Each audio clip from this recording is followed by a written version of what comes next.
score 14-7. Schaefer Stadium in Foxborough, Massachusetts, today provides a setting for the final preseason tune-up for quarterback Joe Theismann of the Washington Redskins.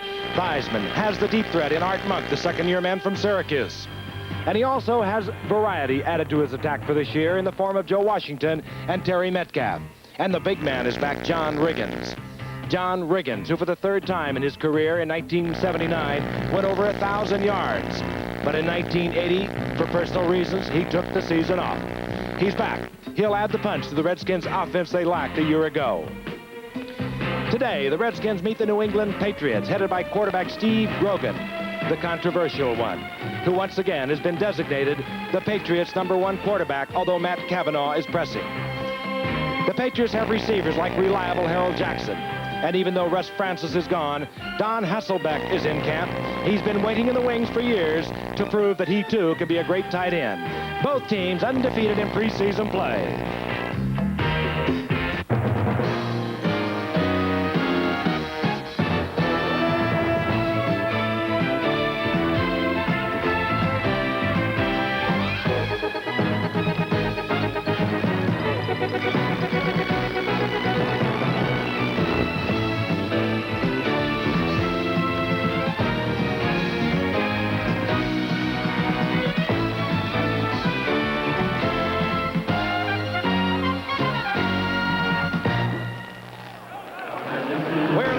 Schaefer Stadium in Foxborough, Massachusetts, ABC's NFL preseason football, the Washington Redskins against the New England Patriots.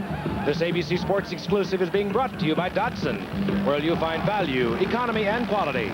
And by Light Beer, everything you always wanted in a beer and less. A crowd of some 40,000 expected this afternoon here at Foxborough, Massachusetts. As you can see, they're still coming in. The teams are going out on the field. Hello again, everyone. I'm Frank Gifford, and Howard Cosell will not be joining us in the booth today. I'll be working with Fran Tarkenton. Howard is down in New York, where this afternoon, immediately following this game, he will inaugurate ABC's newest sports show, Sports Beat. And we'll be talking, of course, with Fran at halftime. And again, I mentioned Fran is with me, and if you'd like to take a look at that nose, for 18 years, no wounds, Fran. Isn't that pretty? Well, it looks better now, Frank, than it did before I had it broken, most people say, so maybe it's not so bad. All right, Fran Tarkenton suffering from a broken nose, but he can play hurt. He's proved it over the years. And a lot of players will be playing hurt here today. New England will kick off to the Washington Redskins. You're looking at Mike Hubach, set to kick deep. For the Washington Redskins, Mike Nelms, a dangerous return man back there. Centered in the middle. Flanked by a pair of Redskins. Both teams undefeated coming into today's final preseason game. And we are underway, and it will be Nelms from deep in his own end zone. And the former Canadian All-Star doesn't like to stay there. He brings it out. And brings it out to the 22-yard line where the Washington Redskins offense, headed by Joe Theismann, moves onto the field. Theismann will open at quarterback, coming off 2 solid years. Joe Washington, recently acquired from Baltimore, very versatile back, is in there, along with Big John Riggins, off from a year back. But for Theismann, it could be a problem today. 4 out of his 5 offensive linemen have never played NFL football. They've been around, but they have never started a football game. We'll run that down for you a little later on, the reasons why, as we look at the first play from scrimmage. And quickly, Theismann out to John Riggins, the big man who can do so many things. And Riggins hammers out over the 30-yard line for a gain of about 9. It'll be second down and a yard and a half. And we look at the defense, which sets up, on most occasions, in 3-4. The man there to watch is Julius Adams, all pro a year ago. There are a few problems with the linebacker corps. Steve Nelson will play a little bit today. He's the heart and soul of that defense, but he's been playing hurt. Those secondary men are all #1 draft picks, and they are good. Claiborne, Sanford, Fox, and Haynes. Second down, we'll call it 2. Motion man Art Monk, the very gifted second-year man from Syracuse. Here's John Riggins. Big opening, and Riggins gets the first down before he's hammered out at the 34-yard line. John Riggins, as we mentioned earlier, set the year out last year. He was turned, left camp, retired.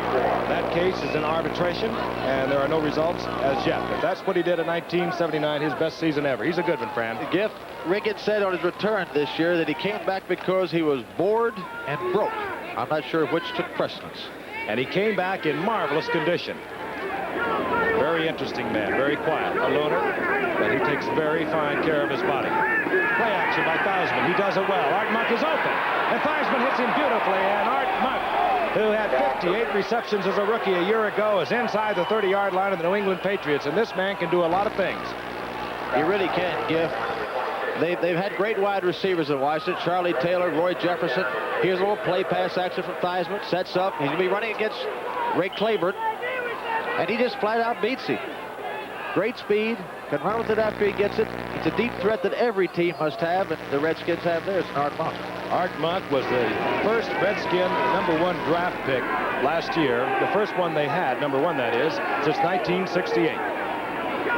First and 10, the Redskins. The motion man is the tight end, Warren. Handoff goes to Joe Washington, and he is really stacked up over on the right side.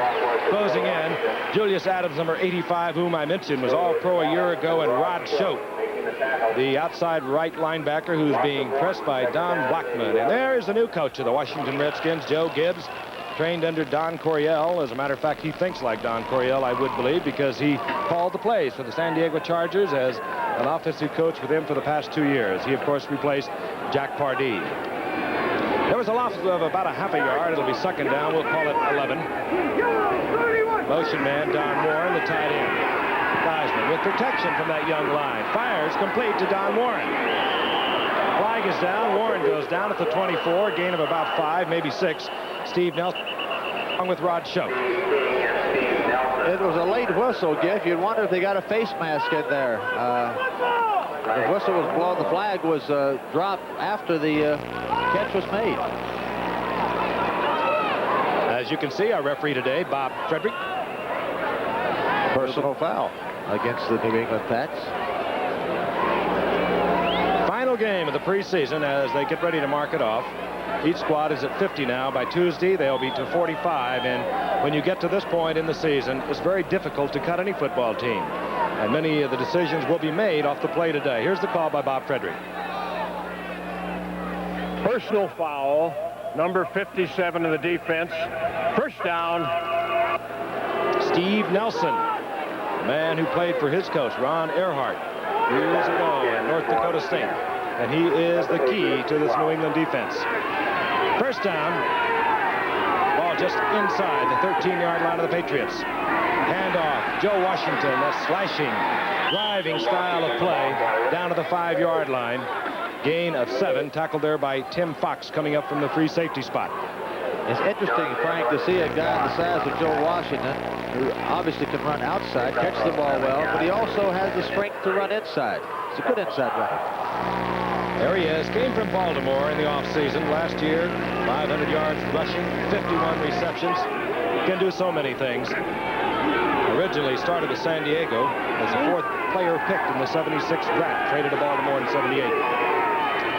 Second down, long 3. Theismann looks it over. Big man, Riggins, booming ahead. Close to a first down. John Riggins at 6'2" and 230, even though he's been around 10 years, in marvelous condition, and he can make a difference for an offense. Interesting thing, if you mentioned that the Redskins have trouble in their offensive line, the trouble is they don't have a lot of experience, but they have potential. Today we're seeing the potential become a reality because they're opening holes, they're blocking for the passer. This has been an impressive drive.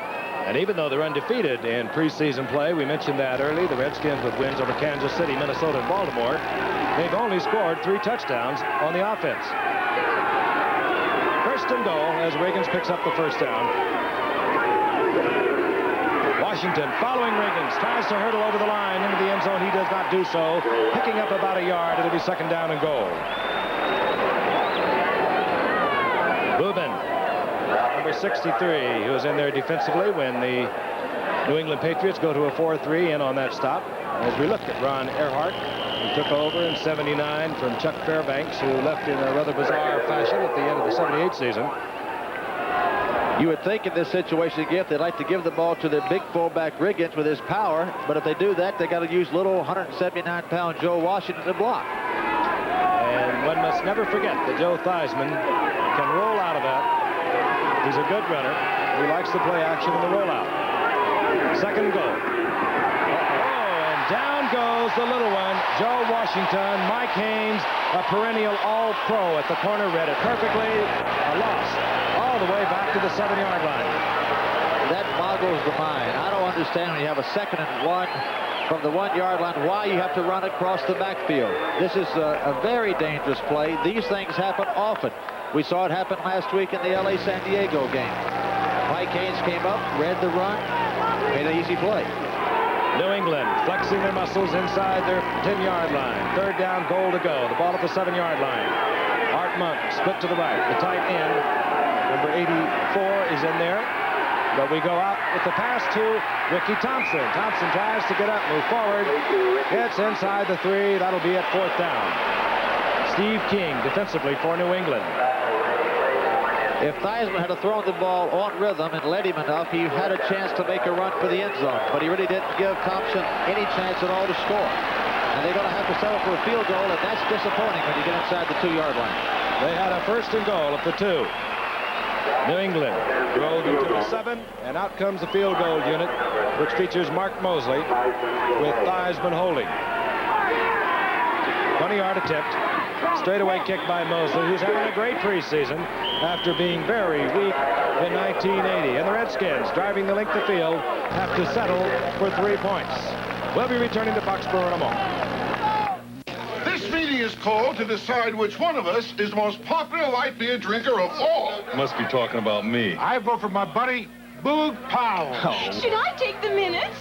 You can take all year. Hey, I cast my vote for Billy Martin. I'll second that. Me too. Excuse me, this chart clearly shows what a little showing off can do. Now, wait a minute. I'm the most popular guy here.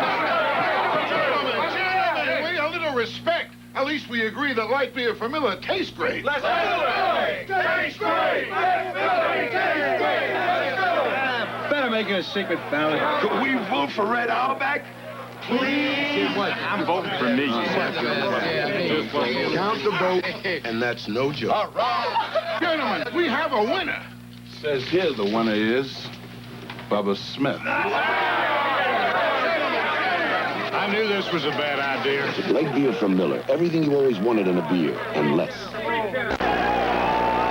The Redskins strike first here in the first quarter from Foxborough, Massachusetts. Mark Mosley will kick off, and deep number 33, a second-round draft pick that's really been a surprise here for the New England Patriots. That's Tony Collins. And right now, as you can see, he's averaging 27.6 preseason kickoff returns. And, well, that led the NFL a year ago. And the man who led the NFL is his teammate, Horace Ivory. So the Patriots will have a couple of fine return men to go to this year. Giff, not only can Tony Collins run kicks back, they think he's a very good running back out of the setback position. We'll see a lot of him this afternoon. Mosley scribs it along, trying to avoid Collins. He does not do so. Collins bobbles the ball, comes up with it, finds an opening out over the 30.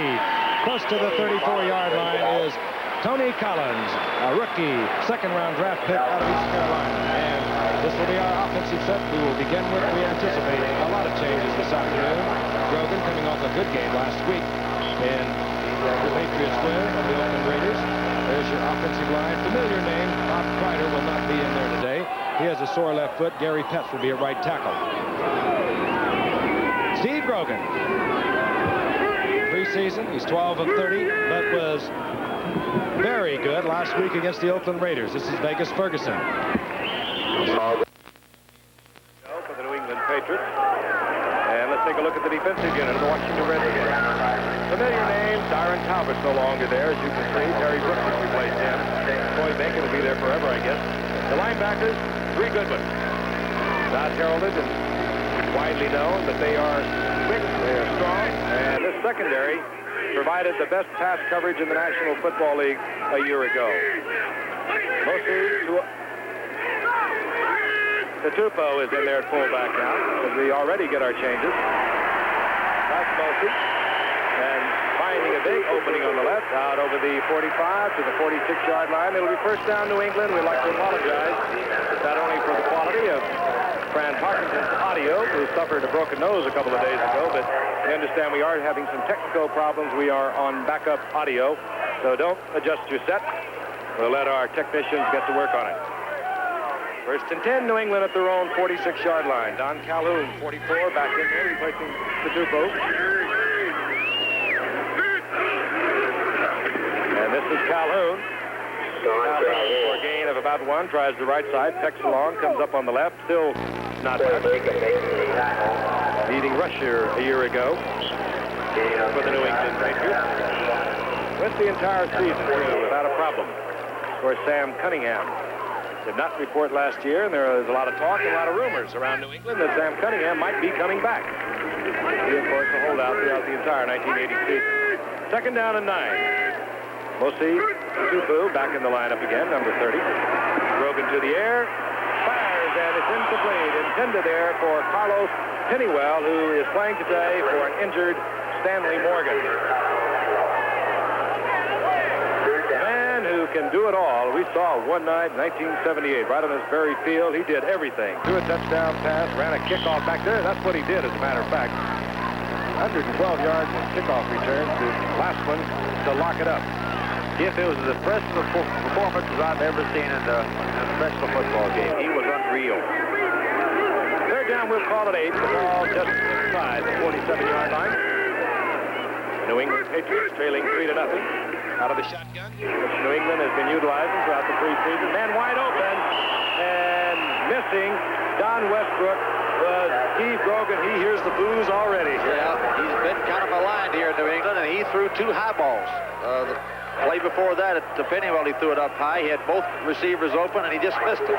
He's never been a high percentage passer. He's completed usually 48, 49%, and you should be completing somewhere in the 50. There's an exciting young man, recently returned from Canada, Terry Metcalf. And remember those great years in the middle 70s with the St. Louis Cardinals? Mike Hubash will punt for New England. Hubash will allow a return by Metcalf. And the Redskins do it well. Flag is down as Metcalf worked his way out close to the 23-yard line.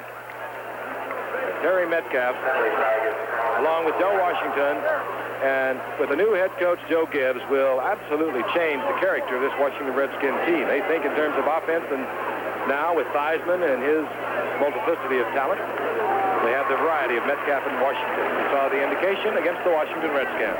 That's going to take him back to about the 11-yard line. Probably a clip. Just inside the 10. Illegal use of the hands, push in the back on the kick return team. It'll be first down. Well, the guilty Redskin was not indicated by referee Bob Frederick. They perhaps did not pick out the proper number. We'll be back in a moment.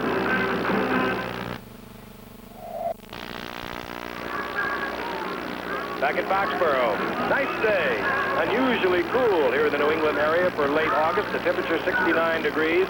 Overcast, and quite frankly, it's a day where pro football players winding up the preseason brand don't mind playing. No, this is not bad at all. Redskins leading 3-0. They'll begin inside their own 10-yard line. Theismann, we understand, will go perhaps 3 quarters today before we see Mr. Tom Flick from Washington.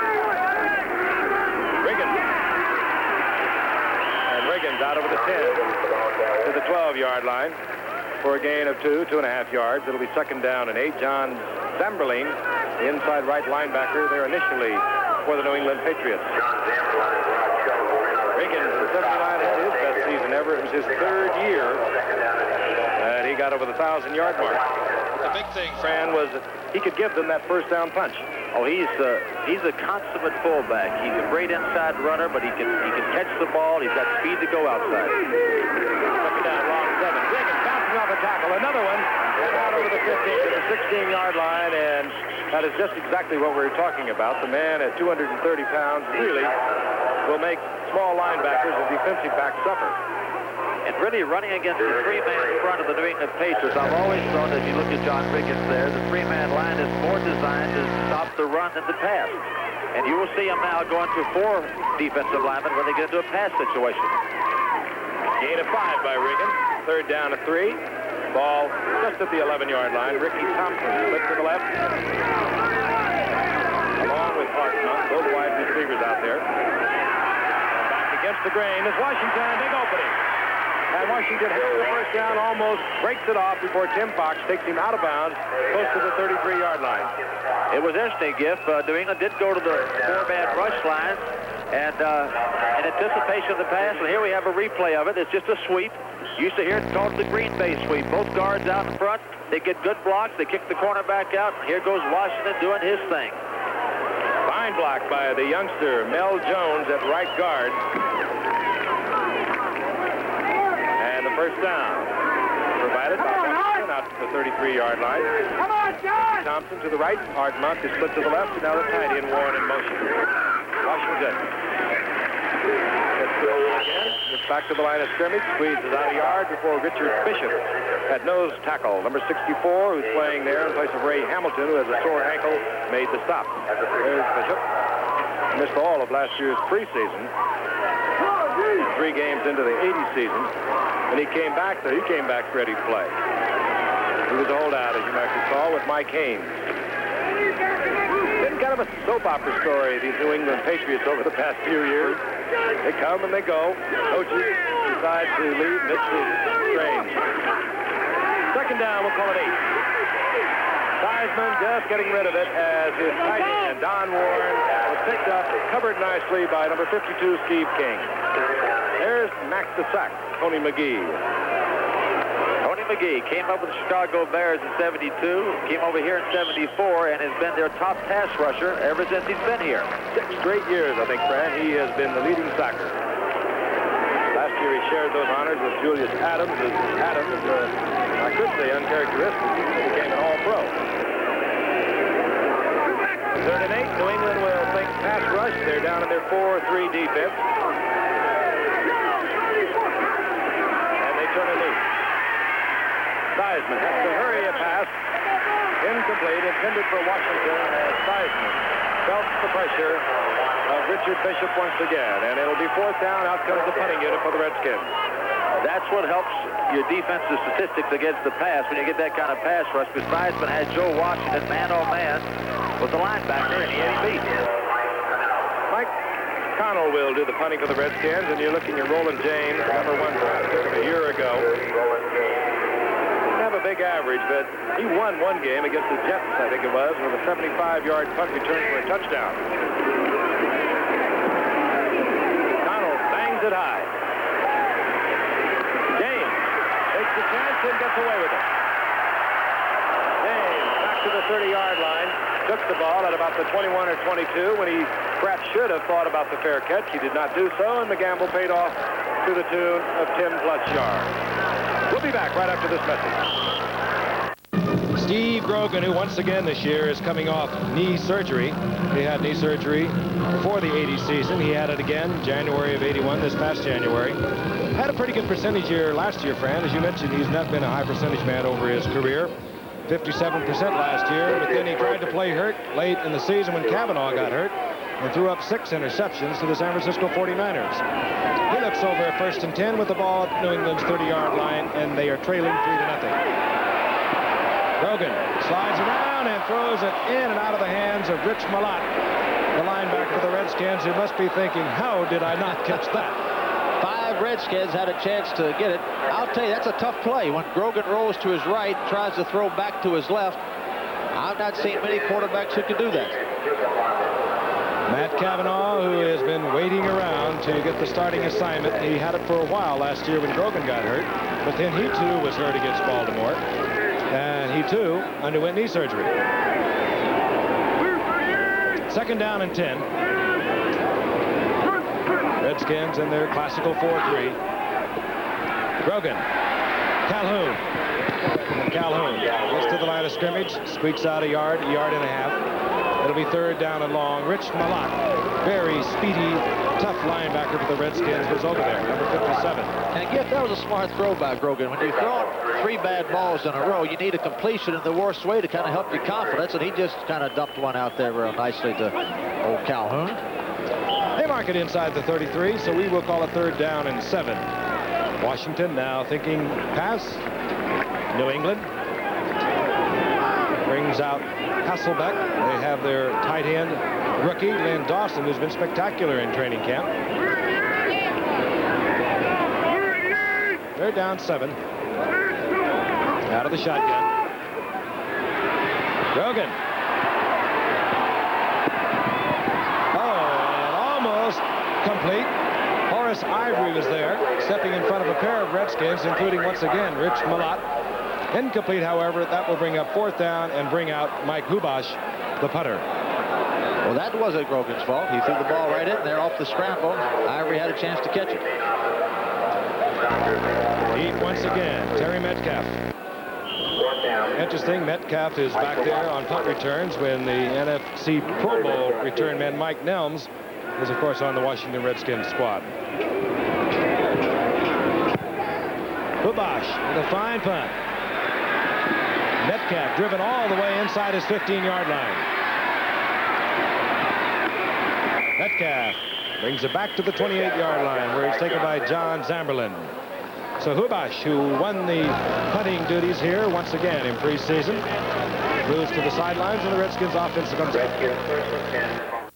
Interesting, before Metcalf put in those 3 years in Toronto, he played for his present coach, Joe Gibbs, with the St. Louis Cardinals, and is about as versatile as any back I've ever seen play this game. He was some kind of player at St. Louis. Big playmaker for them to break a game wide open. 1st and 10. The ball at the 29-yard line of the Redskins. They lead 3-0 as we have 3:35 remaining in the first quarter. Theismann will go down. Theismann taken there by Julius Adams, coming off a Pro Bowl year of a year ago. And Julius Adams just broke in Mark May, their #1 draft choice rookie left tackle. Watch him here. Theismann has no chance. He's coming from his blind side.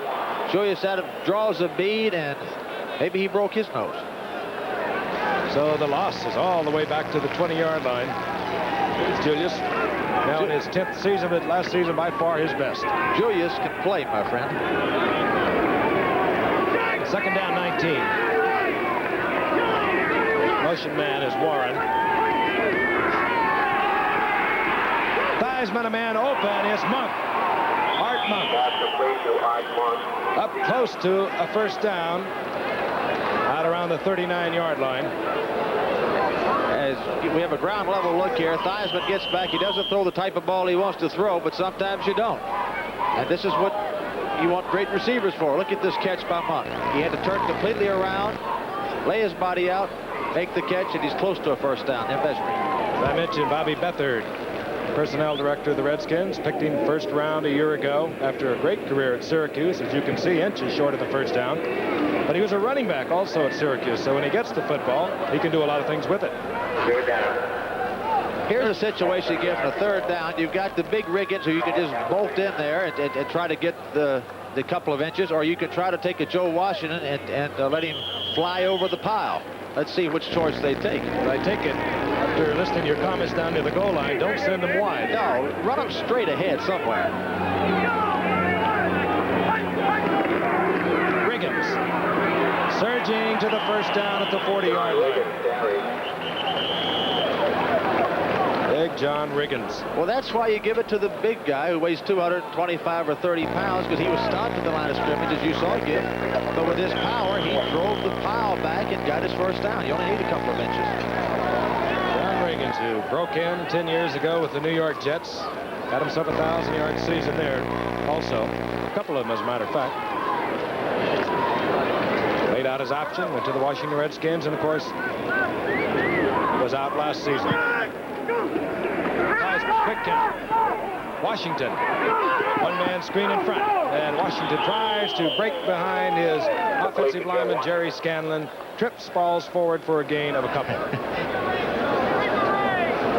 There's Steve Grogan, wondering where all those high balls came from. It ain't easy being a quarterback in the National Football League, as he knows, as all of us find out at one time or another. 8th round draft pick, Grogan, back in '75.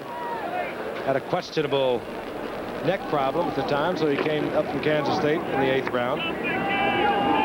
Took over from Jim Plunkett, who was traded to San Francisco, and with Plunkett, the Patriots built a football team. Here comes Joe Washington. Washington finally taken out of bounds by Rick Sanford, coming up from his tight safety position, marking it inside the 45 at the 44, and it'll be 3rd down and 7.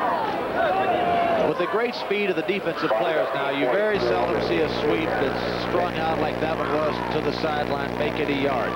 The only way for a sweep to really make yards is to cut it back up at some point. Washington did not have the opportunity to do it that time, and minimum gain. And it'll put Washington back into the pass situation. That means that Tony McGee, number 78, Julius Adams, number 85, well, they'll be disregarding run, thinking pass, and they'll let it fly. And the young offensive line of the Redskins, a makeshift line, will have their hands full. Theismann hurries it. Ricky Thompson is there, and he comes down with the ball at the 30-yard line. They're going to mark it at the 29, but Theismann, under pressure, saw Thompson very quickly, hung it up beautifully. First down, Redskins in New England territory. Well, here's an end zone replay. New England went to the blitz, which meant their defensive backs were man-on-man. Ricky Thompson just beat his man slightly, but that's enough. Theismann throws a perfect ball. All right, here we go. The best friend, that's Ray Claiborne. That's Ray Claiborne. Watch the catch. Watch the concentration. Gathers the ball in, protects it, goes to the ground. Good play. Good throw by Theismann. Washington on the move once again. 29-yard line of the Patriots. Washington. It's a little open. Look at the spinning and slashing style of run as Washington takes it to the 20. Tim Fox tripping him up. There we are again. It was kind of a sweep type play, but he cut it back up inside. He got a good block on the quarterback to kick the cornerback out. Washington came up inside. He got a good gain. Hey, it's going to be a different Washington Redskins offensive unit. I'll tell you, that offensive line has not looked badly. They've done a job. They protected the passer on every down but one, and they blocked well for the run. Second down, a little more than a yard to go. The two tight ends are in. Riggins looking for the first down, and he gets it easily and moves inside the 15-yard line. Again, and we'll tell you about that offensive line. Mark May, the rookie, number 1 pick from Pittsburgh, is a left tackle. Jerry Scanlon is a left guard, replacing another rookie who is hurt, Russ Jim. Jeff Bosick played very little center. He was brought in a year ago after being cut from Philadelphia to be a punt snapper. And you've got to give some credit to Joe Gibbs. He's a good offensive coach. I think that makes a big difference in how you play. You know, when George Allen was here in Washington, he was very defense-oriented. But right now, Gibbs has got the offense going. And right now, the Washington Redskins have a 3-0 lead as the first quarter expires here at Foxborough, Massachusetts. Stick around. More action coming your way when we come back. We begin the second quarter. Frank Gifford along with Fran Tarkenton. Our colleague Howard Cosell is in our New York studio. You'll hear from him at halftime, and then immediately following the game, he'll kick off the new ABC sports show, Sports Beat. And you'll also hear from Don Meredith at halftime, who's languishing by his pool in Beverly Hills. First and 10, the Redskins, inside the 15-yard line of the Patriots. Theismann gets the ball to Rich Walker. And Walker inside the 10, down around the 9-yard line, a gain of 5. It'll be second down and 5. Mike Haynes made the stop, and time of possession will tell you a little bit about the first quarter. How about 8 first downs to 1 first down, 145 total yards to 17. I would say there's a little domination on the Redskins' part. They look good offensively. We talked about Joe Gibbs. I think the structure and the plan that offense goes in with is very important, and Gibbs knows how to put an offense together. Second down and 5. Theismann looks it over. Hands up the middle to Riggins, and Riggins is taken quickly. Julius Adams closing down along the line of scrimmage. It's to the line of scrimmage, and that's it. And when you get down here, the field shrinks down inside the 10-yard line. They're in a pass situation, I would think, here. 3rd and 5. It's a good time to throw to either of the running backs or the tight end. Hard to get to the outside receivers in this situation. 2 fine cornerbacks for the New England Patriots. Mike Haynes, Ray Claiborne, Tim Fox at free safety. Really patrols the deep areas, but they will play much tighter in close. Warren in motion for the Redskins. Theismann hits Art Monk. For a moment, it looked as though Monk had caught the ball in the end zone. He was hit right at the goal line, driven backwards. I think it was a good call by the official. We're going to move across the stadium where we have a camera just for these special reasons. You can see it just a little better from the other side, and we'll pick up this reception. All right, here's an opposite angle shot. Let's see. He's got a foot in there. Giff, it looks like it's a touchdown. The foot might have been in. Maybe the ball wasn't. I don't know, but interesting thing they did. They put Art Monk that time into the tight end position in the slot. Put the tight end out in motion and made him a flanker back. Very smart maneuver by Joe Gibbs. It got Monk 101. He got the reception. And a well-thrown ball. Rick Sanford did not cover Monk that poorly.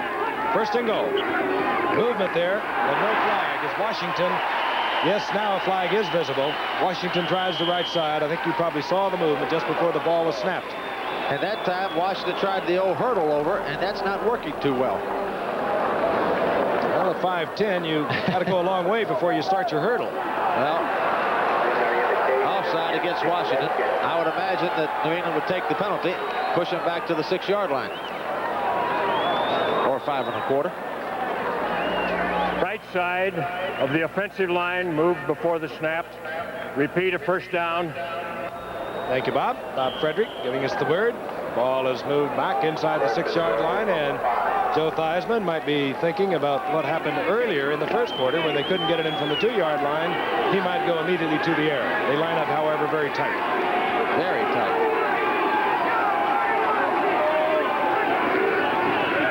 Joe Washington following Riggins. Washington turning it back, finding the gap in the end zone. And Joe Washington is putting on quite a show in the early going of this final preseason game for the Redskins. Interesting defense by New England. The ball was just outside the 5-yard line. They were still in a tight goal line type defense. Watch how tight the defense is. Good call by Washington here. You cannot be in that tight a defense that far out. And they were, and they got caught in it. And watch Joe Washington go behind his blocker. Makes the cut in, gets the touchdown. Not a bad price. Second-round draft pick Washington gave to Baltimore to pick up Joe Washington. Mosley for the conversion. Pumps it through, and the Redskins have moved out on top. They lead 10-0 as we are in the early stages of the second quarter here in Foxborough. We'll be back. A procedure penalty on the conversion against the New England Patriots will move the ball up to the 40-yard line, where Mark Mosley will hit it for the Redskins. Tony Collins anchoring himself near the goal line. Mosley doesn't kick it often that long, but he gets it way up in the air. That's an understatement, Giff. He kicks it up like a punt. Oh, it goes up high. It does. Look at his right leg there. It's about 2 times the size of his left leg. He's got all kind of tape and other paraphernalia on that right leg to weight it down. And look at the size of it. Set to go. High, booming kick. Collins back of the end zone. He'll stay there. Hustling over to make sure that he did stay there was Bill Courier. So New England, who has generated zilch in offense, will have another opportunity from the 20-yard line. Again, they're playing without Stanley Morgan, their Pro Bowl receiver. They're playing without Russ Francis, who has retired. Don Hasselbeck came to camp a little over a week ago, and he signed a couple of days ago. He is available. And he is in there now. Number 80, top of your screen. Vegas Ferguson has had a long rest between attempts, and there will be a loss of 2 or 3, and there is a murmur from the crowd of about 40,000.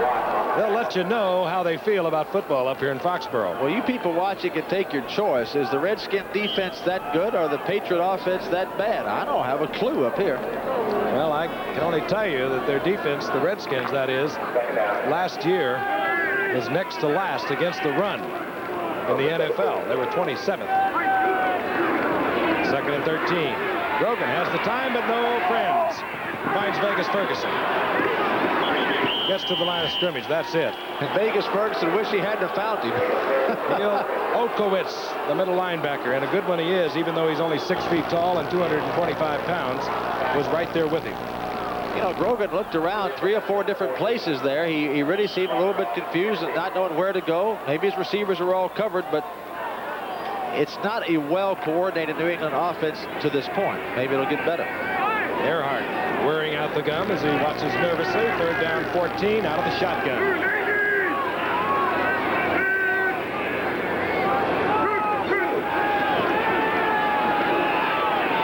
Grogan again with a lot of time, and this time he hits the target. Carlos Pennywell playing for the injured Stanley Morgan for the first down out close to the 35-yard line. And Pennywell, who has been waiting in the wings, is getting an opportunity today. Now, Grogan showed something here. Watch it. He waited on this pattern down cover. This takes some courage. He's facing a big rush, delivers a strike, which he had to do on a big third down play. Pennywell gets him out of the hole. When they cut to 45 on Tuesday, as we look at the angle from across the field, they are going to have to cut 2 receivers. They have 6. They want to go with 4. Vegas Ferguson, left side, following Calhoun. Surges forward for a gain of about 3. It'll be second down and 7. Perry Brooks underneath that pile, number 69 defensively. Olkowitz closing down. At some point, Giff, New England's going to have to abandon the run on first down and throw it on first down. Obviously, Washington's playing the run pretty tough on first down. If they're playing the run tough, they're not going to rush the passer as well then.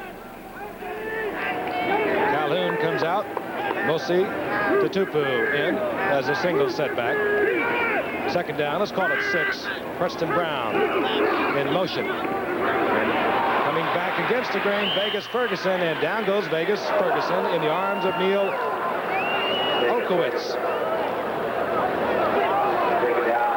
Olkowitz missed some of last year with the knee injury, but he is a fine middle linebacker. Hits very hard for a man who's just a little over 6 feet and 225. Giff, all 3 starting linebackers for the Redskins came in 1979. Malott was a 7th-round draft choice. Olkowitz was a free agent, and Bonnie Coleman was a 11th-round draft choice. Not bad work, Bobby Beathard. Out of the shotgun, there's a loss back to the 33. Third down and 12. Flag is down as Horace Ivory gets the first down, at least the yardage. Rich Malott, number 57 out there defensively, and that's going to come back with the holding call. Some days you can't pick up a thing, Steve. He's had those days. He's had other great days. But that particular play there, Grogan really looked better than he's looked all day. He had double coverage on his outside receivers. He threw a strike to his running back, who was man-on-man against the linebacker. It was a good selection, but... Offensive holding, number 74. Defensive encroachment, number 79. Offset, replay. Corey Bacon, encroachment. Shelby Jordan, offensive holding. So we'll wipe that one and we'll start over. Yeah, Third down, 12. They ought to let Coy encroach. He's 38 years old. I think that's the oldest defensive lineman in captivity right now. And they ought to let him have a little edge, let him get across the line, cheat a little bit. Published age. He started semi-pro in 65. Third and 12. Again from the shotgun. Grogan has to hurry as he's under pressure. Look at this. This is Preston Brown, and Brown down inside the 20, coming back for the football, reading it well. How many times do you see this happen on a long pass play? Here's Grogan from the shotgun. Doesn't throw a particularly good ball, but he doesn't have to. He's got a man-on-man situation. He puts it up. The ball is underthrown. It's great coverage by Joe Lavender, but Preston Brown comes back, plays the ball, and really almost scores. When you get into that, look at that coverage. That's great coverage. Oh yeah, you get into that man-for-man situation, you start to worry about the man when he goes by you. And yes, Lavender took his eyes off it. Brown, a second-year man from Vanderbilt, fighting for a job, came back, picked it off, and the Patriots are inside the 20. 50-yard pickup. First and 10 at the 18-yard line. Grogan again, quickly to the air. Scampering to the outside. And hook sliding at the 20-yard line. There will be a loss of a yard and a half, as Neil Olkowitz was over there defensively for Washington.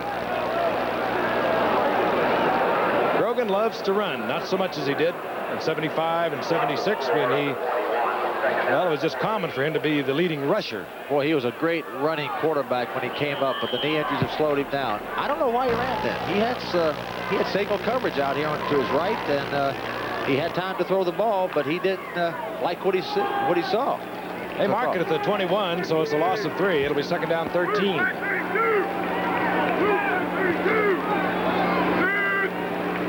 Ivory into Tupu, the setbacks. Or rather Ferguson. And Ferguson down close to the 10-yard line. Good blocking out in front of Ferguson. But it'll still be third and long yardage. Well, I would say it was an interesting 2nd and 13 call. Fooled me. Maybe the Redskins, too. Number 1 draft pick a year ago. Look at the numbers. We saw him in preseason, Fran, and spotted him right away. A little bit like Chuck Foreman we talked about. Yeah, he did look like Chuck in Chuck's earlier years. And if he can be a Chuck Foreman, he can be a pretty good player. Great numbers at Notre Dame. All-time leading rusher was Vegas Ferguson. 3rd down, 4. Ball inside the 12-yard line. Ferguson hesitates. Gets it inside the 10-yard line, close to the 9, short of the first down. It'll be 4th down. We'll see the field goal unit for New England. Mark Murphy up there defensively. That was a pretty good call. Washington went to 5 defensive backs. 4 down linemen were really spread out the pass rush. They tried to trap inside. They did get their first down, but it was a good call. And the man the Patriots call on is John Smith, who had a great comeback year a year ago. Led the NFL in scoring. Matt Cavanaugh is the holder for the 26-yard attempt. Redskins leading 10-0. Problem. 27-yard field goal. Good by John Smith. And the Patriots, who have struggled offensively, are on the scoreboard. 6:33 remaining in the first half, and we'll be back. No one did it better than Terry Metcalf before he went north of the border. Remember in '74, he had a 93-yarder for a touchdown for the Cardinals. The following year, he had a 95-yard touchdown return. Kubash hits it. Metcalf from the 5-yard line. Picks his way out over the 20 to the 27-yard line, where it'll be 1st and 10 for the Washington Redskins, who are sporting a 10-3 lead. And Giff, tell me, does Metcalf look as quick to you now as he did 4 years ago when he went to Canada? Not really. At 29, you can't be, but he was so quick that you'd have to say he hasn't lost much. And the Redskins say that he has just been absolutely perfect to work with in training camp, and he has all of that talent. If you play him on a spot basis with Riggins and Washington, they'll get a lot out of him. Here comes Joe Washington. Joe Washington making yardage out over the 30 to the 31-yard line. Hit there by John Zamberlin. Gain of about 3. It'll be 2nd down and 7. Zamberlin, who split most of the time defensively last year with Bob Golick, 3rd-year man out of Pacific Lutheran in California, 5th-round draft pick. 2nd and 7. Art Monk, the gifted wide receiver, split left by Joe Theismann. Washington getting a workout this afternoon. This time he's stacked up. Zamberlin again in on the stop. There will be a loss of about a yard. It'll be 3rd down and 8. That 3-man line of the 4 linebackers is tough to run against, as Joe Washington found out there. Interesting, Gift. They're taking John Riggins out of most 3rd down situations when they're passing. They bring in Clarence Harmon, big play man for the Redskins over the past few years.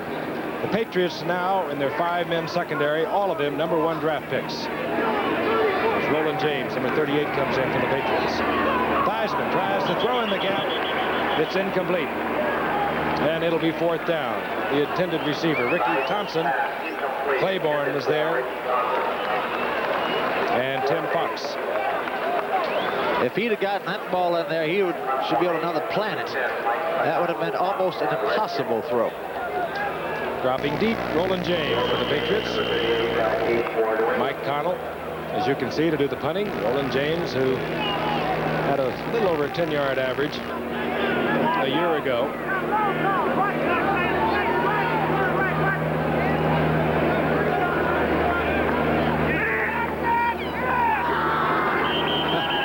And I believe they just took too much time. I think they did. They got one of the Washington offensive linemen to jump. The defensive linemen are always trying to make false moves in a punt situation to try to get an offensive lineman to move. That time they succeded, I think. Let's see. Move to discussion by our officials, headed by Bob Frederick, the referee. Must be serious. You know, the Washington Redskins, over the years, will kill you with their special teams. They do a lot of things. They beat Baltimore last week. They didn't do anything on offense, but Mike Nelms returned a punt for 54 yards and a touchdown, and they won that game 13-7. And each year, they are a team that is right up at the top in recovering fumbles and interceptions. Well, they need a few more referees to come in, officials to come in into this conversation. They I only think had time had 3. expired also. No. Huh? Yep. False start, just what we thought. The defense just jumped, and they got the offensive guy to jump too. All of that to tell us it was a false start. Well, we got it worked out. The two setbacks that have been doing the bulk of the work for the Redskins here in the first half. Riggins on your right, Joe Washington on your left. The people in Washington will enjoy watching those two people this year. That'll be an exciting tandem. And Art Monk, now in his second year, an exciting outside receiver. Connell hangs it high, gets it to turn over, and drives Roland James back to his 20-yard line. Down goes James at the 27-yard line. Hustling down there was center Jeff Bostic, who is a starting center today. So the New England Patriots have a 1st and 10, the ball at their own 27-yard line. The New England Patriots, undefeated in preseason play, as is the Washington Redskins, have a 1st and 10, the ball at their own 27-yard line. Grogan right to the air. Once again, high over the outstretched arms of Preston Brown. Well, it was high and inside. I've just been informed that I've moved a university. So we'll put it back where it belongs. John Zamberlin of the New England Patriots is from Pacific Lutheran, but it's not in California, it's in Washington.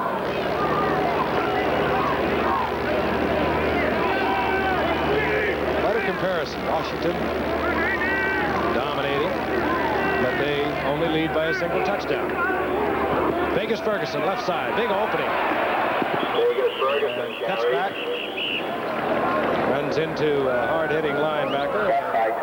He goes down up around the 34-yard line. This looked like it was really going to be something. It's a sweep again. He'll cut back up inside. And I want you to watch 23, Tony Peters, make a hit on Vegas Ferguson. It'll happen right about here. That, my friends, is a pretty good blow. But Vegas Ferguson delivered one, too. They're down and 4. Out of the shotgun.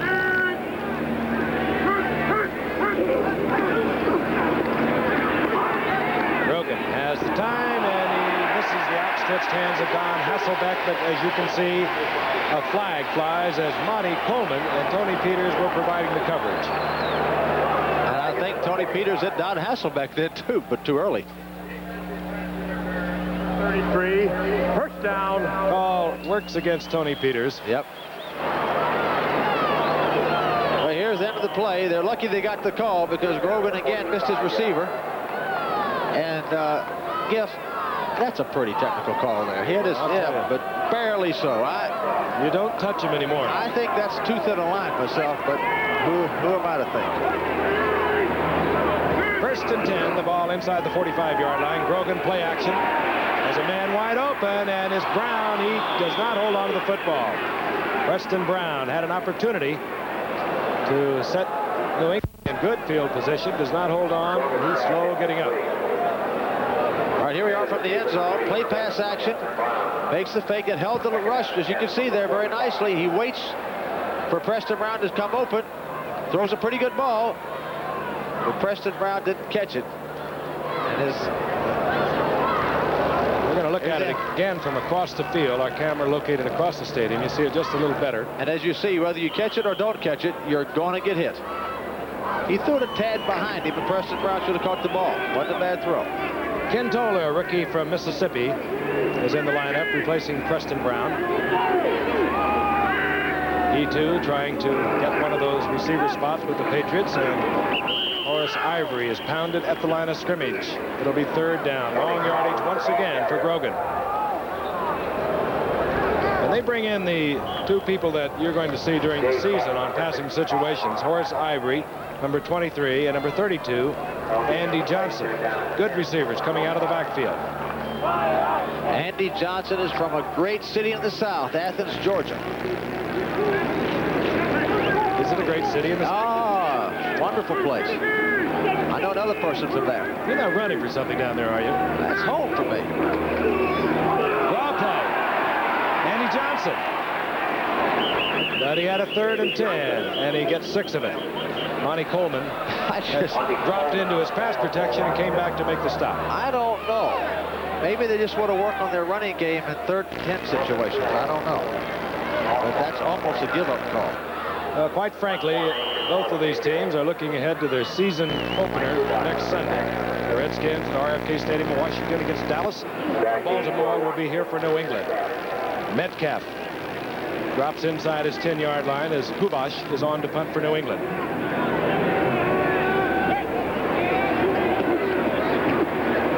Kubash takes his time, hangs it high. Metcalf, no fair catch. And he is really pounded out about the 17-yard line. And again, Zamberlin in on the play. And I don't care whether it's Washington or California, he's playing some real football today. Okay, 2:12 remaining in the first half. We'll be back. From Foxborough, Frank Gifford along with Fran Tarkenton, Howard Cosell in New York, where we'll inaugurate Sports Beat immediately following the game. We'll hear from him at halftime. Also Don Meredith and my broken-nosed colleague Francis. On 1st and 10, Theismann up on top. That is complete. Getting it out to number 84, that's Greg McCrary, recently acquired, as a matter of fact, 3 days ago from the San Diego Chargers. Interesting, he was drafted by Bobby Beathard years ago when Bobby Beathard was in Miami. Went to Atlanta, went to Washington once again, then he went to San Diego, now he's back with the Redskins. There he is, Greg McCrary. Good blocking tight end. We've got the 2-minute warning, and we'll be returning to Foxborough in a moment. Both teams a complement of timeouts of 3. Washington on top, 10-3, 2 minutes remaining in the first half. We'll see a little bit of a hurry-up offense, 2-minute drill, whatever you want to call it. Coaches like to practice it in preseason. McCrary in motion. Theismann under pressure, he'll go down, and it's Steve King blitzing from his left side linebacker's position, and Steve King might be a little bit on the spot here up here in New England. We've got some good linebackers. And they tell us Steve King is borderline, so they started him today. That is a big play right there. Here goes Theismann back. Nobody's going to block Steve King, as you'll see him come in from the right side. The tight end McCrary tried to block him, but didn't, and he throws him for a big loss, and that's going to hurt him in the 2-minute drill. Fran Theismann is a lot like you were when you played. Instinctively, what do you do when you're trying to move away from a linebacker? Well, we'll get back to it. I'll get back to that. And we do have a timeout on the field, so we'll be returning to Foxborough and Fran's reply right after this message. Francis, I'll ask you again. You made a career out of getting out of situations like this. What do you think about it? Well, you've got a sense and a feel, and you kind of know what you could do. Here, Joe really thought he was a little quicker than Steve King was. Steve King has got pretty good speed, and I'm sure Theismann thought he could get around the corner on him and leave his protection of his pocket, but it didn't work out that well. But Theismann gets away most of the time. He's very, very good at it. 2nd down and 28. Ball at the 12-yard line of the Redskins. And off is to Wilbur Jackson. And Wilbur Jackson, now in his 2nd year with the Redskins, after a career at San Francisco, moves out to about the 19-yard line, and we have another timeout. And Giff, they say Wilbur Jackson has looked really good in this preseason games and also in training camp. He came out of the University of Alabama, #1 draft choice by the 49ers. Many people thought he was going to be a great back. He really never has been, but he's got the potential to be that. He tore up a knee in 78 and missed all of 78, and he really has just worked himself back into condition. That was New England, by the way, who took the timeout. They have Washington in trouble, 1:46 remaining in the half. Run by a little baseball for you in the 2nd inning. Boston been playing very well here in the 2nd half. Rain, Kansas City and Toronto. And in the 3rd inning, California over Baltimore 5-0. Cleveland and Seattle locked up at 1. And the Yankees, how about that? 3-0 over Chicago. Reggie must have hit 3 home runs. Got one last night. The important. There's another score. Detroit won over Minnesota in the third, and Texas won over Milwaukee in the first. It seems the more controversy they have with the Yankees, the better they play. I'll tell you, they got some controversy, too. You talk about a soap opera. They've got it. That's days of my life, all my children, and General Hospital wrapped up in one franchise. 3rd and 21. Again, this is Jackson. Out of bounds. And Wilbur finally goes out of bounds, out at the 30-yard line. Joe Theismann and Coach Joe Gibbs, not wanting to get into any more trouble than they're in already, did not choose to put the ball in the air. 4th down. Mike Connell comes out to do the punting. New England now has 2 timeouts, and there's 1:38 remaining in the half. Well, New England's got time to come back and score. Correction, New England has 1 timeout. Roland James, first-round draft pick of a year ago. Good defensive back.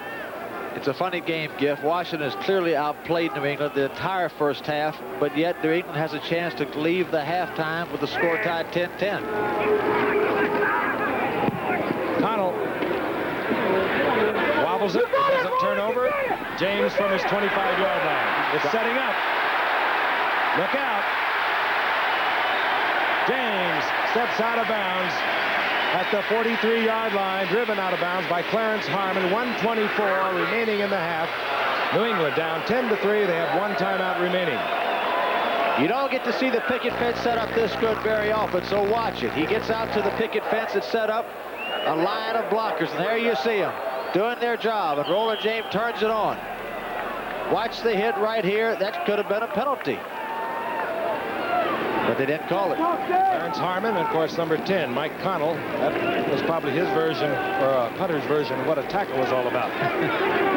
44-yard line. New England Patriots. Shotgun. Out of the shotgun. Grogan, complete, over the middle. Finds Horace Ivory, and Ivory inside the 35-yard line. Hurry up offense, no huddle. Plenty of time in this drill. They've got 1 minute and 10 seconds, 1 timeout, all the time in the world. It's a little patience. This play has already been called over the middle, and you see why Andy Johnson comes in on passing situations. And Johnson down to the 27-yard line. 2nd down and 3. Still no huddle. Same pattern. Johnson at the 28-yard line. Hammered there by Tony Peters, and they exchange misses. On the tackle, Tony Peters. And now New England will use their final timeout with 36 seconds on the clock. That was a good time to call the timeout.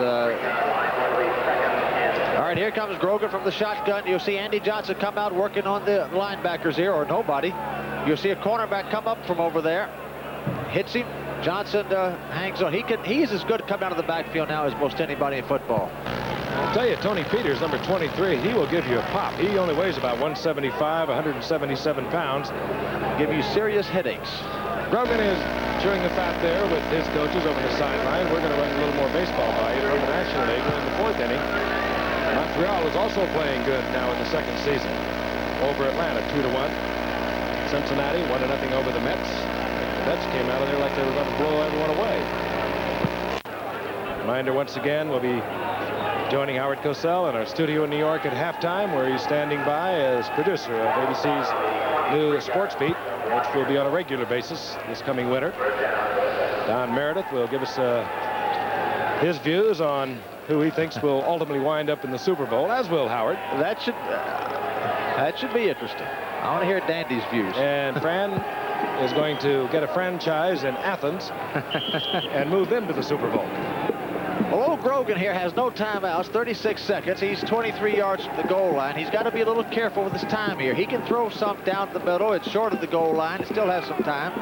But he needs to lengthen his passes out here to the 10 to 12-yard variety rather than the 6 to 7-yard variety. Throwing into the best pass defense there was in 1980, the Washington Redskins. Over the middle, and this is Horace Ivory. They'll have to move quickly. Yeah, he's got to throw it deeper than that. But he has no way to stop the clock. Ticking away. to 23 seconds. This one will stop the clock with 20 seconds. That hurts. You know what he did there? He just lost a very crucial down. If he doesn't connect on the third down play, Giff, he's got to kick a field goal. And he wasted that throw. That's not a good waste. He needs 6 yards to pick up a first down. 20 seconds on the clock. Horace Ivory coming out of the lineup. Carlos Pennywell is in. Preston Brown is in, number 87.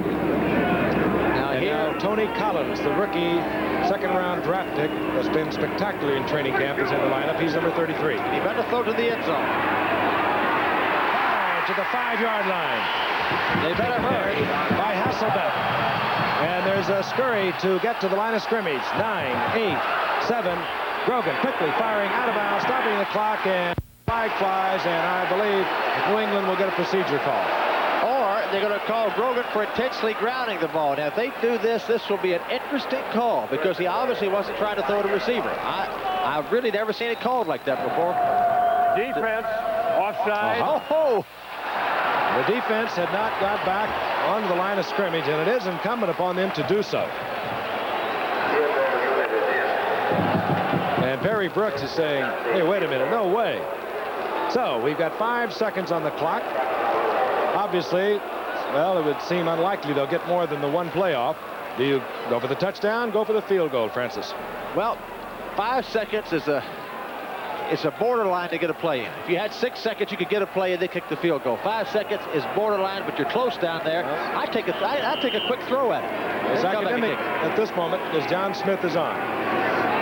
Remember, though, quarterback Matt Cavanaugh is the holder. 20-yard attempt. And New England settles for the 3 points. And they draw closer to the Washington Redskins here in the final preseason game for both teams. And we have 1 second indicating on the scoreboard clock, so we will see further action here in the first half. Giff, would you have kicked the field goal or tried the one play? I think I'd try the one play. I do too. Besides just preseason. You could have gotten the one play in 5 seconds from the 2-yard line. You could do that. You asked me December the 8th. I'm playing Miami for everything. I don't know what I'd do. Giff, you would go for it. I know you.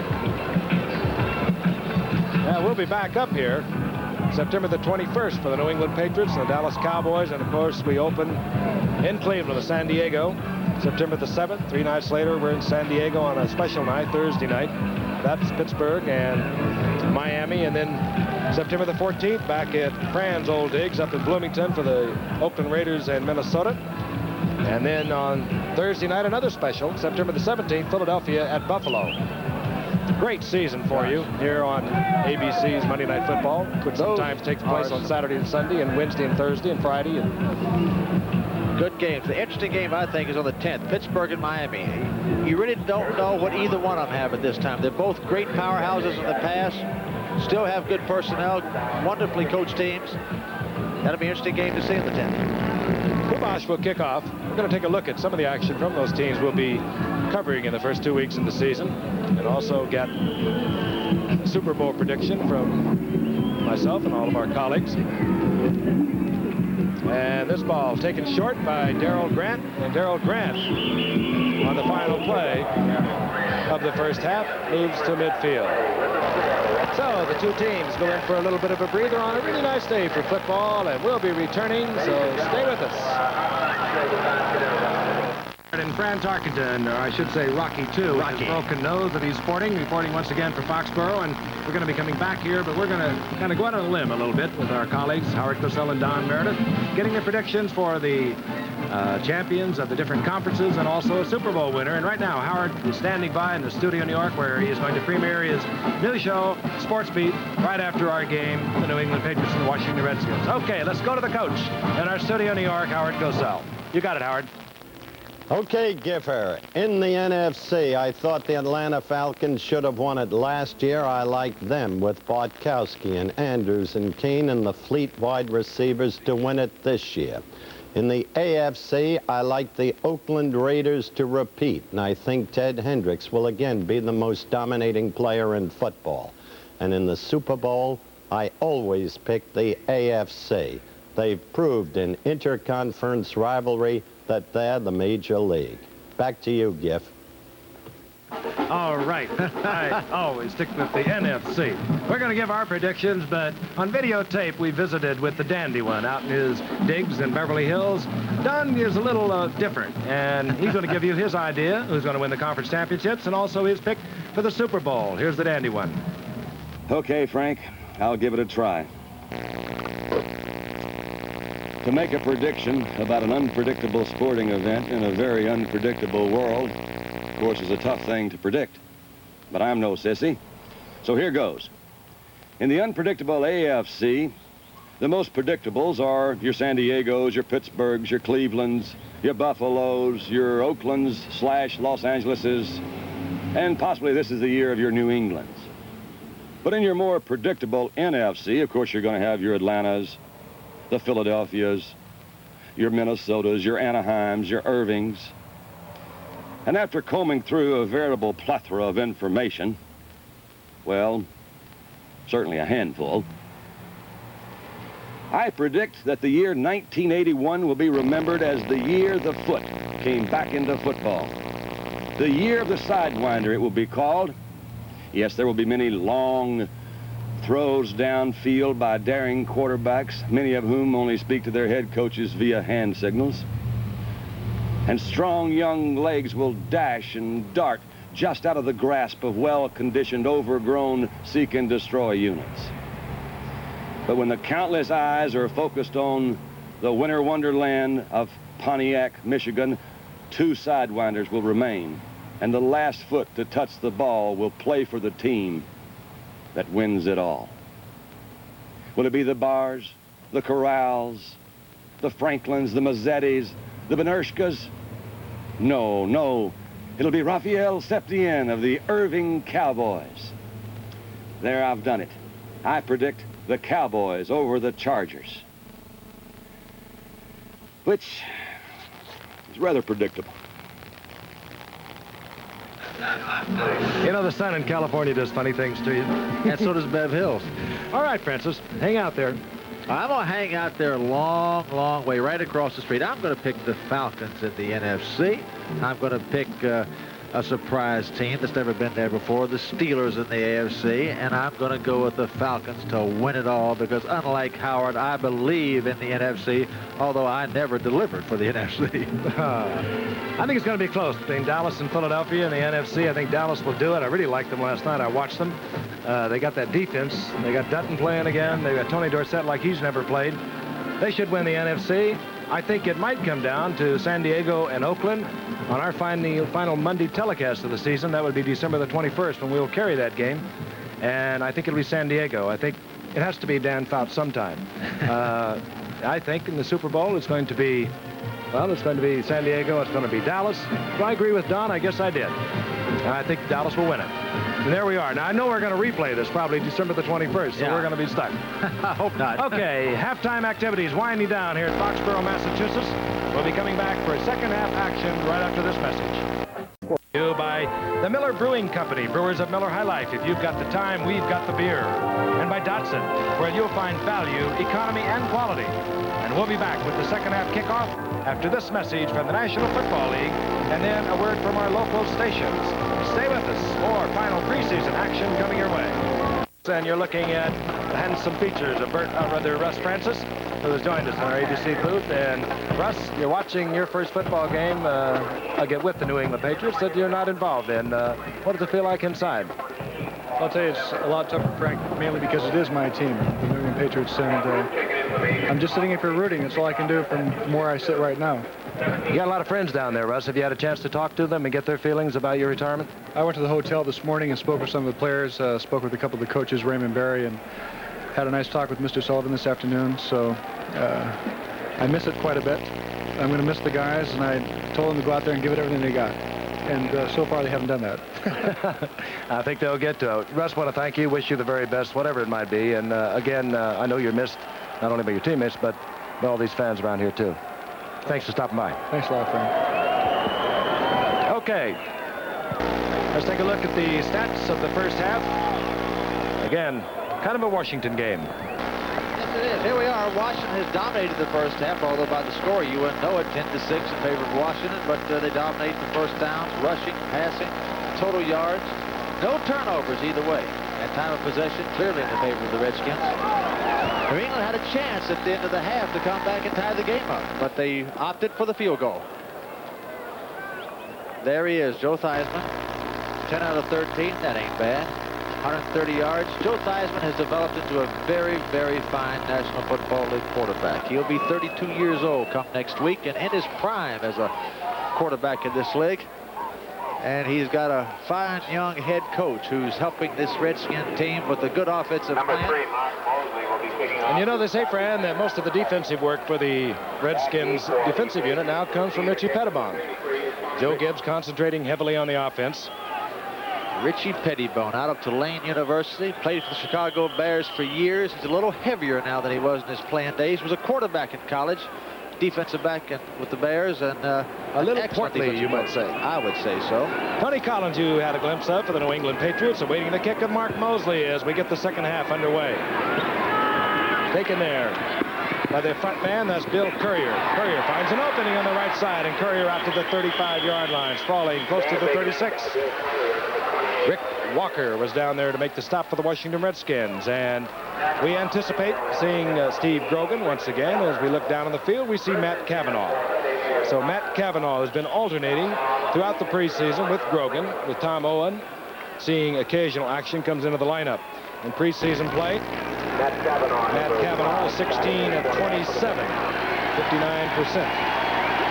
And 2 touchdowns and 2 interceptions. Taking over 1st and 10, and they've marked it at the 35-yard line. Inside handoff goes to Don Calhoun. A yard, maybe a yard and a half. Tony Collins, the rookie second-round draft pick, is in there with Don Calhoun at setback. Kind of anxious to look at this youngster because he has got nothing but rave reviews by people here in the New England area. He's 5'11", a 202-pound running back who does a little more than that. He's a good kick return man. They say he's a fine receiver, a very heady player.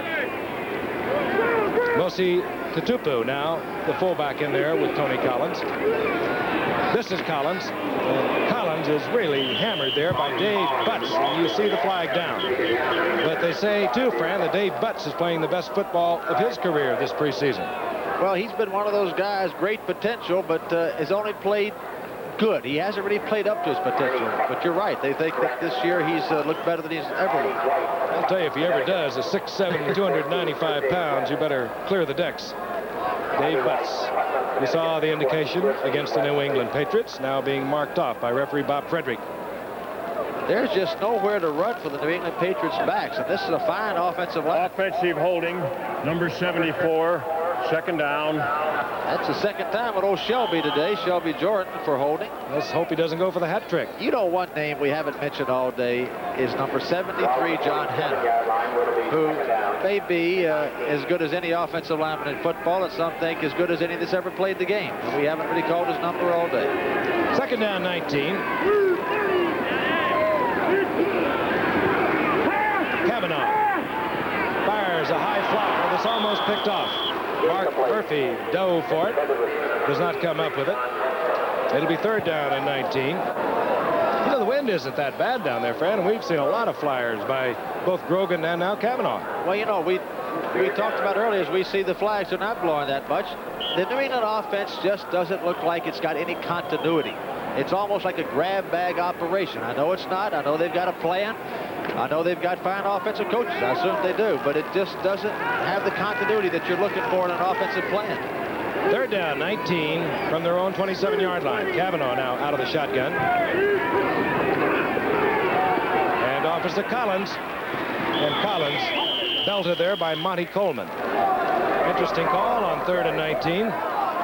Well, they have run the ball the last 2 times they've been in a situation of third and 19 and third and 10.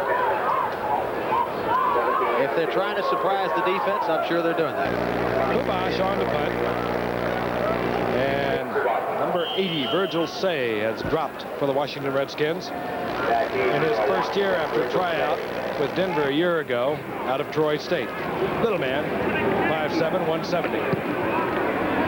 Bosch turns it over, and Say will make his move from his own 30. Another flag is down as Say is down close to the 40-yard line. And we are going to see wholesale changes throughout the second half. We'll try and stay abreast of them as well as we can. But again, a final look at some of the young players who hopefully, well, at least in their hearts and their minds, they hope that the Turk, as they call him in pro football, will not come to visit them between now and Tuesday. And the squads are cut from their present 50 to 45. There will be some sleepless nights tonight and tomorrow night in camps all over the National Football League. Careers will be started and some will be ended. It is a tough time. You think that these players have gone through the heat of the summer in training camp. Here's our call. Eligible member of the kicking team, number 62, downfield. Illegal use of the hands in the kick return team. Re-kick from the previous spot. Fourth down. We've got to do again. But it really is tough to go through all that work. And keep in mind that the fact that they do not make a football team doesn't make them any less football players, because they're playing at the very top level. They're great All-Americans that don't make it. But, boy, it's tough to go home. People say, where have you been? And also tough to go home when they're going to earn $40,000 or $50,000 as a rookie playing out here, and to try to find that kind of job back home ain't easy. Bobble snap and a low kick that takes a bit of a New England bounce and works its way inside the 35 to the 34-yard line, where Zamberlin, who's been all over the football field, was down there to make sure it stayed there. So Washington begins in good field position. Theismann stays in at quarterback. Terry Metcalf now in at setback, number 26, with Wilbur Jackson, number 40. We saw mostly Joe Washington in the first half. And now we'll have a look at Terry Metcalf, who has very similar skills to Joe Washington, even though he is 5 or 6 years older. Theismann immediately to the air. Wide open is Don Warren. Bobbles the ball. Now they're saying no, as Rick Sanford came up with it. Well, they were claiming he had caught the ball and fumbled. The referee incomplete. Properly thought it was incomplete. Again, I'm amazed by this young offensive line of Washington. Watch the protection that Theismann is getting here. He has plenty of vision. Easy to see the receiver. He throws a strike. Warren makes the catch, but he's going to get bumped pretty good by Timothy Fox. And Tim Fox will really put it on you.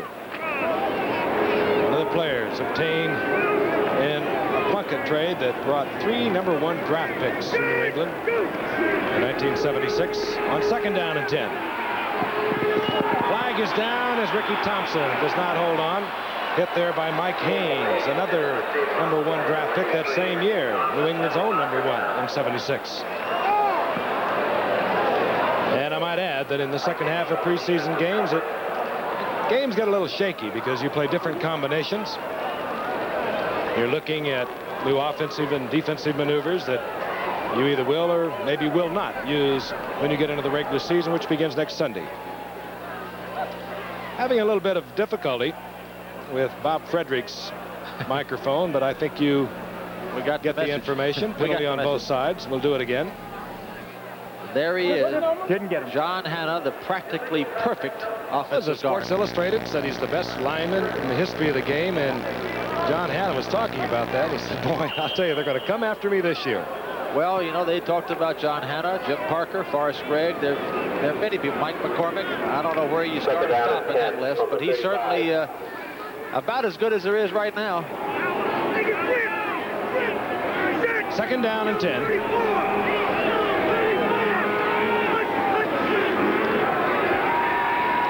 Theismann again on top and intended for Art Monk. And Rod Schultz got a finger on it, deflected it. Tim Fox went for it, and a man is down is Rick Sanford. Yep, Rod Schultz made a good play. Again, great protection for Theismann. Giff, I'm a little surprised that Joe Gibbs is going with Theismann the third quarter. He's had a wonderful preseason. He's the trigger man for him. He's the key to their attack. Here you are in the last half of the last preseason game. Got to get ready for Dallas next week. Could be, though, Fran. He's working with people he's not worked with before in Washington and Metcalf, and even Reagan's out for a year. Yeah, but you don't want to risk injury. I'm with you. that key position. They have a young rookie they're high on, Tom Flick, from the University of Washington. 3rd down and 10. Theismann fires to Metcalf, incomplete. Tim Fox was there defensively, and another flag is down. And your point is well made. Things do break down in the second half of preseason games, and then that's when some mishaps happen, injuries happen. I don't think you want your key people out there when you have those different combinations. Penalty against the Washington Redskins. Offensive holding, number 74, refused. 4th down. George Stark holding for Washington, declined by New England to bring up 4th down and the punt from the Redskins. And Roland James will move back to receive the punt of Mike Collins. As we remember last time, Roland James got to the sideline and had a good punt return. Let's see if they can set up the wall of blockers for him again.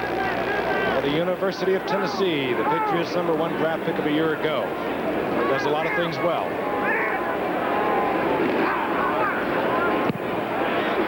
Good high booming kick by Connell. James back to the 15, bobbles the ball. And the Redskins everywhere. That's amazing. The single New England Patriot comes up with the football. That is unbelievable. You see that happen all the time. It looked like there's no way. Watch this. Bounced off of Roland James. Just watch all the Redskins that have their hands on the ball. And the rookie, Tony Collins, there's one. gets it. There's another. And another. Whoops, look what I found. Big break for the Pats. So New England gets the football back. They'll have it deep in their own territory at their 12-yard line when we come back to Foxborough, Massachusetts. Matt Cavanaugh brings the New England Patriots out of the huddle, up to the line of scrimmage, which is the 12-yard line. 1st down and 10. The Patriots very fortunate to have possession. Hasselbeck in motion. Ball handed off to Don Calhoun. And Calhoun out over the 15. Near the 17-yard line. Gain of 4, 5 yards. It'll be 2nd and 5. Believe it or not, that's the best running play that I can remember New England having the entire game. They got 5 yards. And Calhoun comes out, catching a breather, and Tatupu, his backup, number 30, comes in, joining the rookie, Tony Collins. On 2nd and 5, Cavanaugh to the air. Had the time, and he finds Tony Collins, and Tony Collins gets the 1st down out at the 30-yard line. This young man did it all at East Carolina. He had nearly 4,500 yards of all-purpose yardage, running, receiving, kickoff returns, punt returns. Here's a low-angle look. You're going to see Cavanaugh go back. He's got Collins against the line. Watch the catch by Collins. He goes way up. Makes the catch, stops on a dime. He looks like a player, Giff. He really does. They could use him up here. Vegas Ferguson gave him a good year last year, but Vegas Ferguson is a 195-pounder. The people up here say that Collins is the best outside threat they've had since Carl Garrett was here, and that's a lot of years ago. Dr. Bill Linkaitis has moved in at center, replacing Pete Brock for the New England Patriots. 1st down and 10. Hasselbeck again in motion. Again, Collins. Collins using all of his 204 pounds to move out over the 35-yard line. It'll be 2nd down and 5. I want to remind you once again, Howard Cosell not with us today in our studio in New York for the premiere of ABC's Sports Beat. We'll take a look at John McEnroe, entitled The Other Side of Super Brat. An in-depth look at this year's Wimbledon winner and a look ahead. Maybe the baseball strike, a preview to a possible NFL strike. The question there, to strike or not to strike.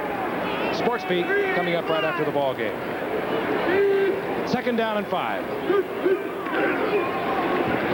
Tony Collins once again. This time Collins is met at the 35, works his way up close to the 37-yard line. Larry Cuban, a rookie 6th-round draft pick out of Penn State, number 50, made the stop for the Washington Redskins. Cuban played on the outside as a stand-up in for Penn State, and the Redskins are trying him at middle linebacker. 3rd down, long 3, we'll call it 4. The 2 backs in the New England backfield, number 32, Andy Johnson, number 33, Tony Collins. You would think pass in this situation. I would think so with the shotgun.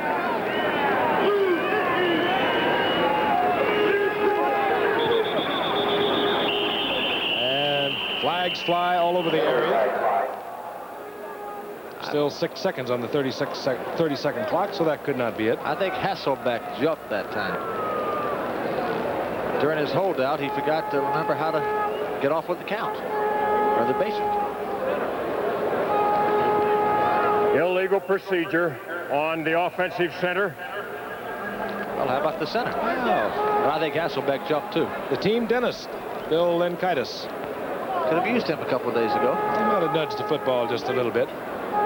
Definitely a passing situation now, and Kavanaugh will be looking into the defensive unit that led the NFL in pass defense a year ago. They gave up a little more than 47%.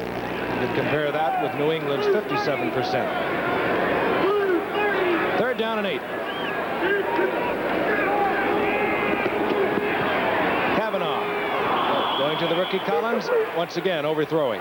You know, you mentioned a while ago, Giff, Kavanaugh and Grogan both have been high today. They've thrown high balls. I don't know why they have done that. I do know why Kavanaugh threw it. He didn't follow through. He's just throwing off his back foot, which is a no-no. And he had the time. You know, Giff, the shotgun, many people are going to it now. Dallas went to it a couple of years ago. I bet half the teams are using it now. I never used a shotgun, but I really never wanted to, and I'll talk more about it later. All right, Hubash will kick. You had a look at Virgil Say. He awaits the punt of Hubash at the 21. And he is hit immediately by a hustling Ken Toller, the rookie from Mississippi. He is trying to make this team either as a special teams man or a rookie wide receiver. All right, we'll be back, and we'll talk more about the shotgun versus the straight drop back. We're back in New England. A very cool day for football, at least for late August. Temperature at kickoff time, 69 degrees, overcast.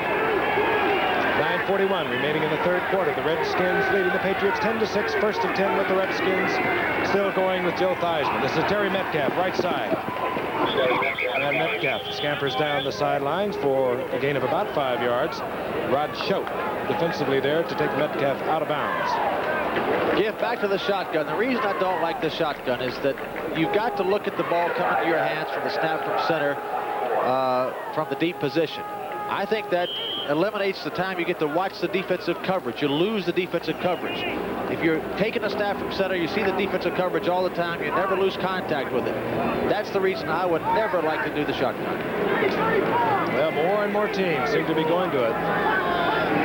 On 2nd and 5, Metcalf, and pecking and licking, finds a little gap and moves out over the 28-yard line, short of the 1st down, but not by much. Bill Matthews defensively there, number 53 for New England.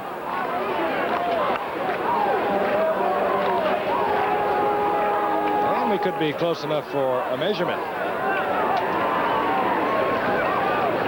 Again, reminding you that we'll kick off our NFL Monday night football season on September the 7th, and we'll be in Cleveland with about 82 or 3,000 fans. The Cleveland Browns and the San Diego Chargers. Brian Sipe, Dan Fouts, 60 touchdown passes between them last year. And if you like offensive football, like the passing game, you got to watch that one, because you will see the ball in the air that night. And of course, Howard will be working throughout the season. Dandy will be in Cleveland for that particular game. You pretty much got the Atlanta franchise this year, don't you? I got the Atlanta-Minnesota franchise this year. If we can get Dandy out of Bev Hills to Cleveland. Well, he's got a handful of information out there. 3rd down, just inches. You saw the measurement. Metcalf gets much more than inches. Up close to the 35-yard line. 1st and 10, Washington. Once again, this inexperienced, untouted Washington offensive line continues to open holes.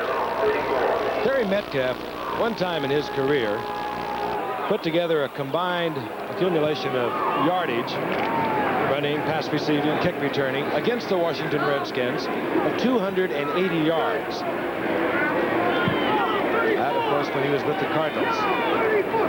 Don Warren in motion. Theismann, play action. He's got it up. The man is there. On stride, Virgil Say, the first-year man out of Troy State. And a flag is down at the line of scrimmage. That's unfortunate. That was a wonderful throw by Theismann. And earlier in the first quarter, he was right on target to his other wide receiver, Art Monk. Just cannot throw it any better. It's obviously against the Redskins. Takes away a perfectly executed play. Illegal formation. Less than 7 men on the line of scrimmage on the offense. And that's what preseason games are all about, I guess. Somebody lined up in the wrong position. Probably the split end did not get up on the line of scrimmage. A very technical call. Sometimes it's there he is right there. He's Virgil Say, the man who the caught guy the ball. up top is too far off the line. He needs to be up on the line of scrimmage, and that's what they called. He is the split end on that side. He has to be on the line of scrimmage. Loss of 5 yards, negating a 41-yard pickup. First down, 15. John Floyd, acquired from San Diego this past week in the lineup for the Redskins. Wilbur Jackson gets the call, moves up the middle. Over the 30, up close to the original line of scrimmage, as John Zamberlin again in on the stop. He's playing football today. Yeah, I've been very impressed with John Zamberlin. He and Bob Golick are vying for that inside linebacker position. We haven't seen Golick today, but Zamberlin hasn't hurt himself. Second down, a little more than 10. Clarence Harmon, good receiver in the Redskins backfield now, with Terry Metcalf, also a fine receiver. Motion is Don Warren. And picked off is Rick Sanford as Joe Theismann tried to squeeze it in the gap to Don Warren, and Sanford with that tremendous speed, agility, and now they're saying that he was down, did come down with both feet inbounds. I think that's the question on the sideline. Now Theismann is saying no. But it is ruled an interception as Rick Sanford timed it out perfect. First turnover of the game. Theismann tried that throw earlier in the game. Let's watch it here. See if you watch for yourself if he got his feet down. Just like a receiver, he has to come down with both feet inbounds. I see one. Joe Theismann was right. Quarterbacks normally are all right. Well, it's hard to call when you're right in front of the New England bench. He missed it. 46-yard line, good field position for the New England Patriots. They trail the Redskins 10-6. Matt Cavanaugh, the quarterback. Play action by Cavanaugh. Has a man open, Hasselbeck, and threw it behind him, and it was deflected. Well, really, Giff, he needed to let Hasselbeck just clear another couple of 3 yards. So watch it here. Watch the rookie, Matt Kaufman, number 55. He will get... All right, we're going to watch him here again to see if he did come down inbounds. There is 1 foot going down. That's the left. And there is 2. He's down. They were exactly right. That referee was right all the time. Quarterbacks are always wrong, I guess. We picked up our replay a little earlier that time. Yes, we did. Thank you, Chet Forty. Second down and 10. Make a fool out of us up here. Matt Cavanaugh, he has very tender knees. Gets to midfield. And I'm sure Coach Ron Earhart does not like to see that. Cavanaugh, not the most agile of quarterbacks. Once he broke out the opening, I think he got a little afraid, and he was looking for a place to fall. Sometimes it's frightening that you're out there by yourself with the ball, because it draws a crowd. Cavanaugh gets 3 as we look at Rick Sanford, who came up with that interception. You're right, Rick. Got both feet down. And it'll be third down and 7. Ken Toller, the rookie from Mississippi, who led the Rebels for 2 years in pass receptions, has moved out to the top of your screen on the 3rd and 7. Out of the shotgun, Cavanaugh. Puts one in the air. And there's a battle for it between Toller and Joe Lavender. Incomplete. That brings up 4th down. We'll see the punting unit coming on once again as Matt Cavanaugh has not come away with much better results than that of Steve Grogan in the first half. Little Virgil Say drops into position for the Redskins near his 10-yard line. Right out with Denver a year ago, did Virgil Say, as a 10th round draft pick. out of football last year. Kubash hangs it, and this is saved. And he is met by 3 New England Patriots hustling downfield. Zamberlin once again. And Zamberlin is playing Super Bowl football here in the final preseason game for New England Patriots. We're coming back in a moment. Tom Flick, the rookie from Washington, comes into the lineup for the Washington Redskins. Looking over a first down and 10. 2-year starter for the Washington Huskies and a 4th-round draft pick. And the Redskins quite high on this youngster. He's 6'1", 190 pounds. He moves from his own 17-yard line. He has a 10-6 lead. And immediately to the air. Flick fires complete. Out to Terry Metcalf. And Metcalf struggling for that marker that indicates first down as Roland James is there defensively. And I might add that today is Tom Flick's birthday. August the 30th, and also the birthday of one of the great journalists in this country, Ben Bradley, the executive editor of the Washington Post. Happy birthday, Ben. Happy birthday, Tom. Let me give you a hat trick. It's also the 38th birthday of Coy Bacon. Did you know that, Giff? Happy birthday. And it's also a lot of other people's birthday. 2nd down and 1. Metcalf gets 9. Wilbur Jackson. That's the first down. And turns back inside and squeezes out a couple more as Roland James once again was there defensively.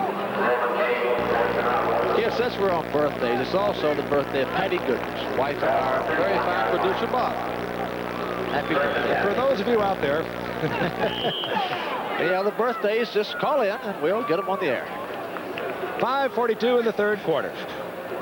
Once again, the Washington Redskins open their season with a powerful Dallas Cowboy team. RFK Stadium next Sunday. New England will host the Baltimore Colts, a team that Washington defeated in their last preseason game. And Baltimore is coming back. Metcalf tossed it up, and New England is all over it. Could be Boobin, who has played superb football. Mark Boobin comes up with the football. Now, he has played really well in preseason. And with Mel Lunsford. Let's watch to see if Flick gets the handoff to the back. He's coming out. All right. Uh-oh. See, he handed the ball much too high to Metcalf. He put it up on his shoulder pads. You're supposed to put it right around his belt buckle. He only missed by a yard. I'll tell you, though, Metcalf did not give him much of a pocket either. 1st and 10, New England. They've had several breaks. They've only been able to negotiate 2 field goals. Again, good field position. Here comes the rookie, Tony Collins. Collins taken there by a very active Mike Nelms, who comes in and plays sometimes as the 5th man in the secondary. And we have a Washington Redskin down on the turf.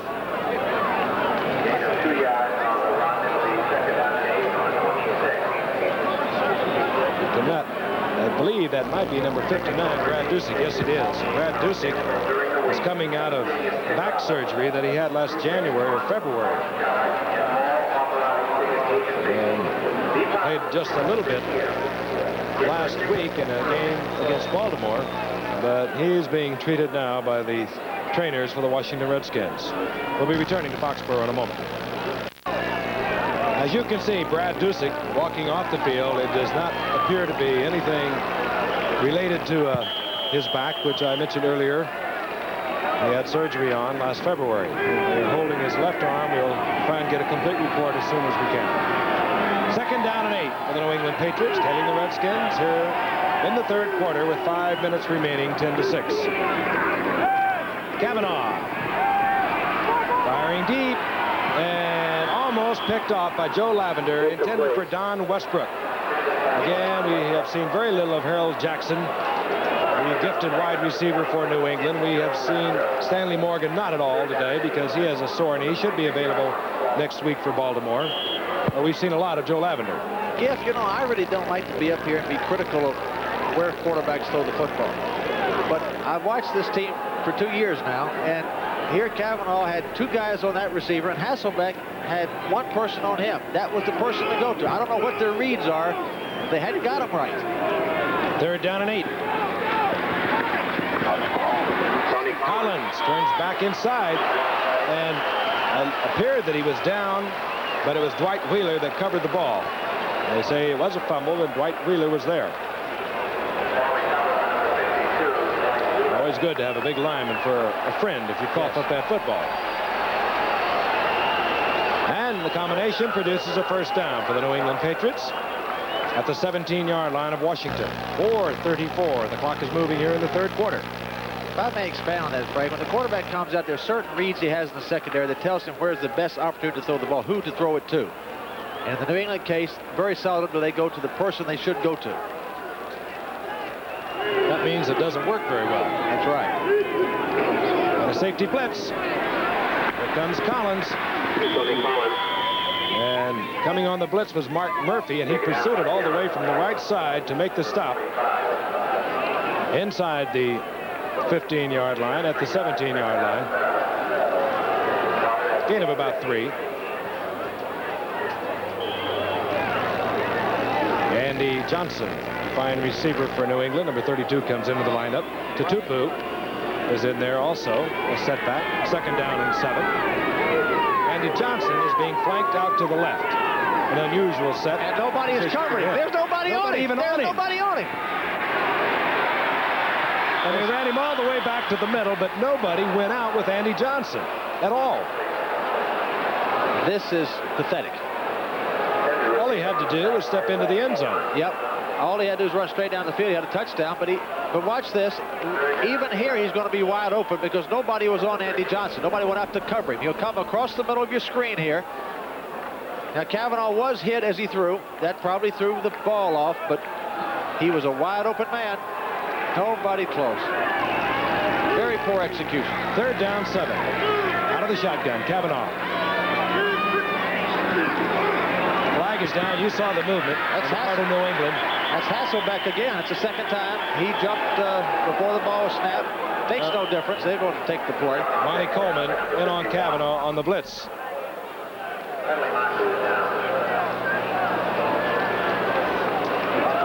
New England very ragged here in the 3rd quarter. That's Grogan who played the first half. Offense, offside. And again, refused. It was Hasselbeck. 4th down. You people may wonder what Grogan is talking about or who he's talking to. He's talking to an offensive coordinator who's probably in the press box near us here. What he's talking about, I really couldn't tell you. I have no clue. He's smiling a little bit. I just don't know what he would be talking about this particular part of the game. John Smith, 40-yard attempt. Cavanaugh holds. Probably saying the plays don't work no better for Cavanaugh than it did for me. It's way splitting the uprights. And still, New England has not managed to hang up a touchdown on the scoreboard, but they have drawn to within 1 point of the Washington Redskins. 3:55 in the 3rd quarter remaining for the final preseason game for both ball clubs. Say, awaiting the kickoff of Mike Kubash.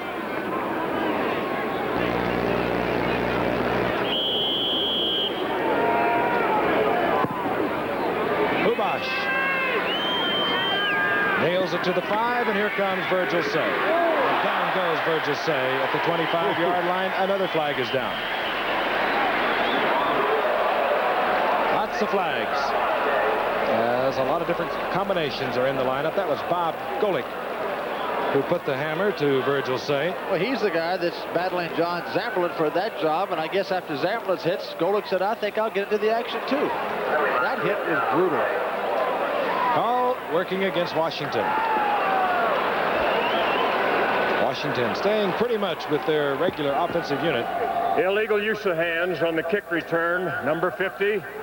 1st down. Call working against Larry Cribbin, a rookie out of Penn State, but Washington really doesn't have any choice as far as their offensive line is concerned because they have a lot of injuries there. It's a very young one with a rookie, Mark May, going most of the way at left tackle. Their number 1 draft pick. 1st and 10 from their own 15-yard line. Terry Metcalf, right side. Battling for a couple of yards. It'll be 2nd down and 8. Redskins picked up Terry Metcalf rather cheaply. They traded a 5th-round draft pick to the St. Louis Cardinals. This young man, who at the age of 29, it might be questionable as to how much there is left. Doesn't sound like that's very old, but for somebody who carries a football and has carried it as long as Terry Metcalf has, that's getting a little long in the tooth.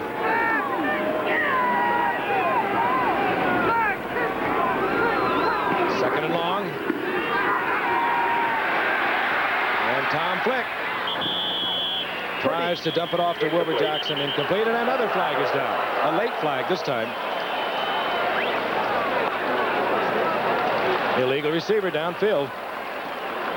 I'll tell you, Tom Flick had a pretty heady play there. He had nowhere to go, and he threw the ball in the first row of the bleachers, which is exactly where he should have thrown the ball. Well, we're going to have a little conference once again out on the 20-yard line. There's a conference on just about every call we have. There is no foul. The ball could not have been caught. The judgment of the officials. 3rd down. There is no foul. The next time out, Giff, explain that to me. 3rd down now and 7.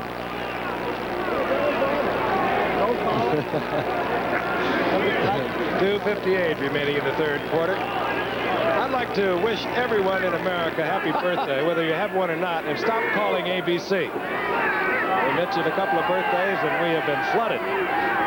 3rd down and 7. And Flick throws a strike to John Floyd, who just arrived this past week from San Diego with the Washington Redskins. Ron Jones defensively there. But, Giff, ain't it nice to know that somebody's out there is listening to your every word? Well, again, we've covered them all now. All right, we're going to see an opposite angle of number 86, John Floyd's reception here. You get a good shot at it from here. Watches the ball in. He's got both feet down, but he got pushed out. Well, I'll tell you something. If he goes out because of the defender, you don't have to bring both those feet down. That was a reception. Mike Cole, in any event, will do the punting on 4th down. Without that camera, we could not have gotten that good a look and not have seen the what should have been.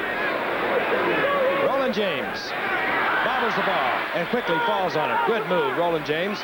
He's still in good field position. Down there to make sure was Dexter Manley, the rookie from Oklahoma State. And he's been down there all afternoon with Zamberlin. Let me tell you about number 72, Dexter Manley. They put him out there in a position they normally put a defensive back or some fast guy. Watch 72 come into your picture.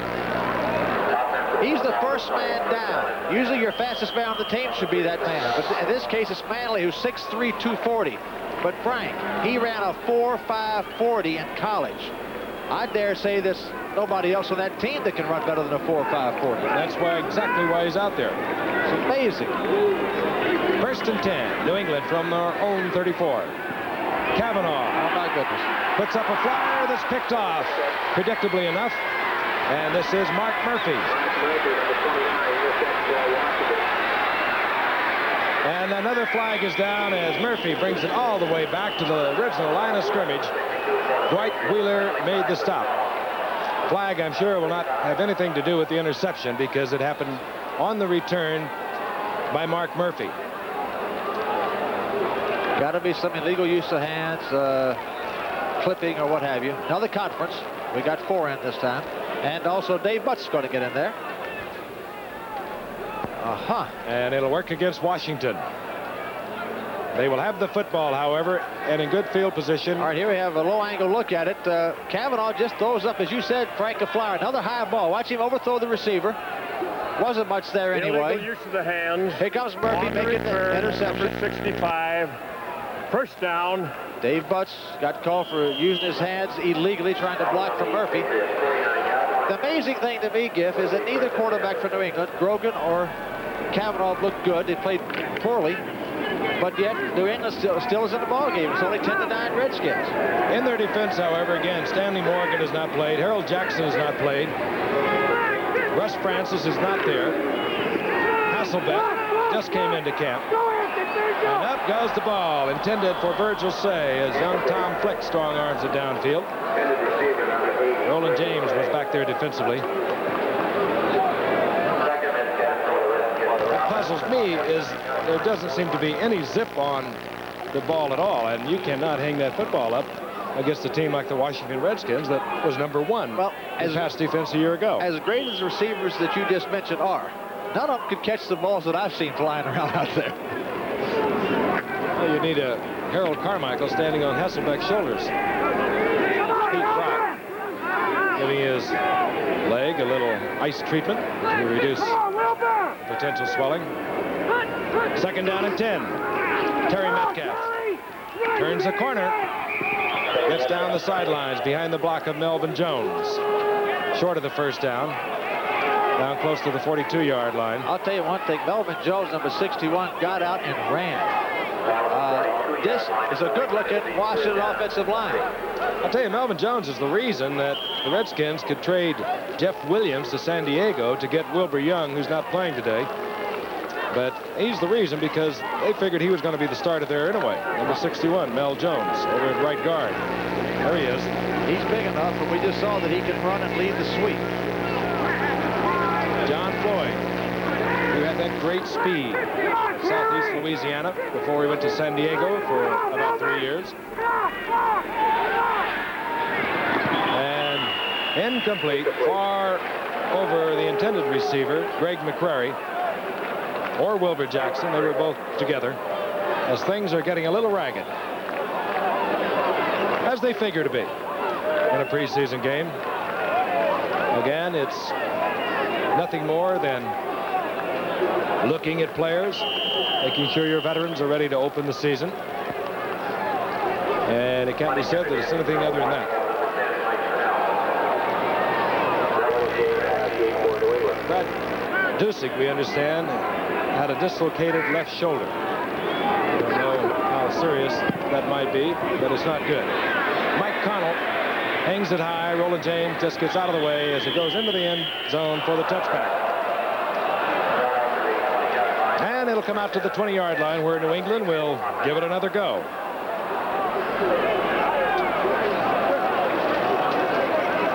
Joe Gibbs, in his first year with the Washington Redskins, replaced a very popular Jack Pardee. Interestingly enough, Joe Gibbs played for Don Coryell of San Diego State, worked with him at the St. Louis Cardinals. And then when Coryell took over San Diego a couple of years ago, he rejoined him there. Jack Pardee is now with Don Coryell out of San Diego as the defensive coordinator and assistant head coach. 1st and 10, New England. They've managed 109 yards passing, 62 rushing. And here comes Tony Collins. Up close to the 24-yard line for a gain of maybe 3.5, 4 yards. Jeff, let me ask you this question. The 3rd quarterback for New England is a guy named Tom Owens. Pretty good player. Have they just forgotten about him here and said, we're not going to give him any chance. We're going to go with either Kavanaugh or Grote? Well, they played him against Los Angeles in the opening game in a big victory out there, 34-21 against L.A. He looked good. Kavanaugh looked good. Grogan looked good. He played a little bit against Tampa Bay, and that's been it. 2nd down and 6. Kavanaugh puts it up out of the reach of Ken Toller. They're very high on Ken Toller. He's a rookie out of Ole Miss, was just a 7th-round draft choice, and he's in the battle for one of those wide receiver positions. Here's an opposite angle here. You're going to see Kavanaugh overthrow him again, but Toller makes an effort for the ball as you see him stretch out. Almost brought it in. Would have been a wonderful catch, but he didn't quite get it. Kavanaugh now 1 for 9. Not your Pro Bowl stats. Grogan left the game 9 of 16 at 109 yards. Kavanaugh, this time, on target, Tony Collins.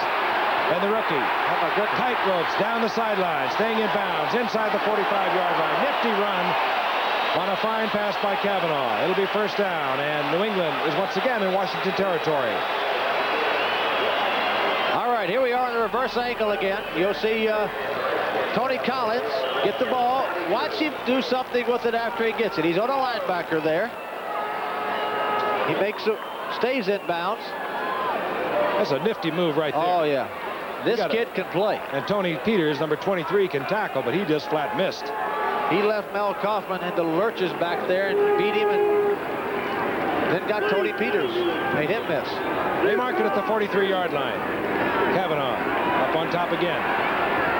Looking for Hasselbeck. And the flag goes down as Mike Nelms was maybe a little more aggressive than he should have been, at least in the eyes of our officials. Looked like a good call. He was trying to climb the 6'7" back of Hasselbeck. I don't know what kind of shape Hasselbeck stayed in while he was out as a holdout, but he didn't report till a little over a week ago. Signed a couple of days ago, or rather activated a couple of days ago. Well, we got 5 in this committee. Decision by committee. Defensive pass interference, number 21. First down. But it was a good call. Well, sometimes they do get together in their defense to just decide who the man. Oh, yeah. One official calls it, and maybe he did not see the number of the offender. And they get together and they decide who it is. In this case, obviously, Mike Nelms, number 21. First down and 10, 31-yard line of the Washington Redskins. The Patriots trailing by 1, 10-9. Kavanaugh just did get it off. Good reception. This is Ken Toller, a rookie out of Mississippi. All right, that was Kavanaugh's best throw of the day. He just barely got it off.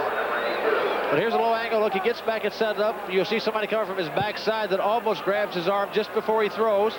He's thrown to the rookie Toller, who's got Jarris White beat badly. Stays in bounds for the reception. Jarris White, who started out in Miami, played at Tampa Bay, now back up corner here to Lamar Parrish. There's a picture of Ken Toller. Nice-looking young man from Mississippi. Toller was just inches short of the first down. So Kavanaugh will have a waist down if he wants to look at it. He's got single coverage, too. He can throw it. He goes with the big back up the middle, Don Calhoun. He's met by Carl Lorch.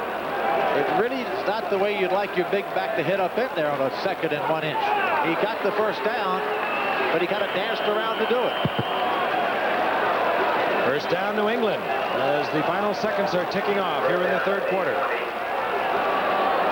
And they will not get a play off. And there it is. It's the end of the 3rd quarter with the score 10-9. The Patriots over the Redskins. We're going to return for the 4th quarter after this message from our local stations.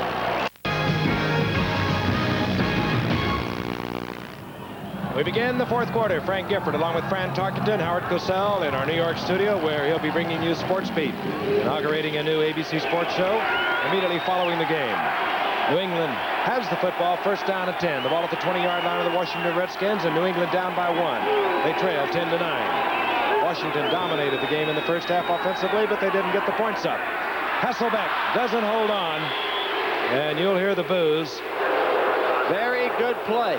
Very good play in this position of the field. They faked the run to the right, brought Hasselbeck from the right in position all the way across the field underneath the coverage, but he dropped the ball. I'll tell you, it's going to be interesting to watch what happens without Russ Francis up here. Hasselbeck is a good receiver as we watch it again. Watch here. Hasselbeck's on the right. You'll see him cut across to the left, number 80. There he goes. Well, what you saw really was the speed and agility of the big man. He's 6'7", 245, and he usually doesn't drop the ball. He does not, however, provide the blocking that a Russ Francis does and the all-around talent of a Russ Francis. On 2nd and 10. Incomplete. Intended there for Andy Johnson and knocked away by the rookie from Cal Poly at St. Louis Obispo in California, Mel Kaufman. Good play by Kaufman. Good play by Kaufman, Giff. They like him. Yes, sir. Free agent. Watch 55 here on Andy Johnson. He's just as good a guy as you're going to have to cover. He's right with him. Watch him make the last lurch. That's good. That's just good linebacker play. A little over 42,000 turned out for today's final preseason game. Matt Kavanaugh looks over a 3rd down and 10 from the shotgun.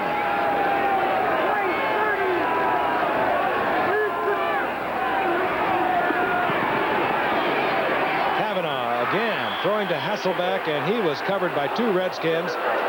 29, Mark Murphy was there. And here again, the read of the quarterback. The fullback, Osi Tetupu, was wide open. 2 guys on Hasselbeck, and that's where he threw it. Cannot put 10 pounds of potatoes in a 1-pound sack. That's what an old coach told me one time anyway. Offensive coordinator, of course, is Jim Ringo. He's went into the Hall of Fame this past season. And Ray Berry, the man that works with the receivers, another Hall of Famer. And right now it's John Smith, a 37-yard field goal attempt to put the New England Patriots out in front. And no question, the arms of the officials went up immediately as the ball moved to the uprights, and New England, for the first time today, has taken the lead. They lead the Redskins 12-10 with 14 minutes remaining in the fourth quarter. John Smith has hit for a 37-yard field goal to put New England ahead. Mike Hubach, the punter, however, does a kicking off as we look at Virgil Say, the first-year man out of Troy State. And Say from his end zone. Right up behind the wedge and getting out over the 22, close to the 23-yard line. Tutupu defensively breaking up the wedge for New England. They have the lead for the first time. Talked about these teams' openers next Sunday when the 1981 regular season kicks off for the NFL. New England will host Baltimore. And, of course, Washington has the biggie at RFK Stadium in Washington, the Dallas Cowboys. First and 10. Ball at the 23-yard line. Young Tom flipped the quarterback, and he gets it out to Wilbur Jackson. A very cool move by the youngster as Jackson gets out over the 25 to the 27-yard line. It really was, Giff. He had the big defensive end right in his face, and he threw on him. Watch this. This will be a good look. End zone look at Flick. Watch the big defensive end come in from his right side. He's jumping up, and he just flicks it under his arms. That's a good play. He had some remarkable stats out at the University of Washington. Set a school record there for his career with 60% completions. And they say he's agile. He can move around. But all the young ones, quarterbacks are agile and move around. They learn better. Second down, 5.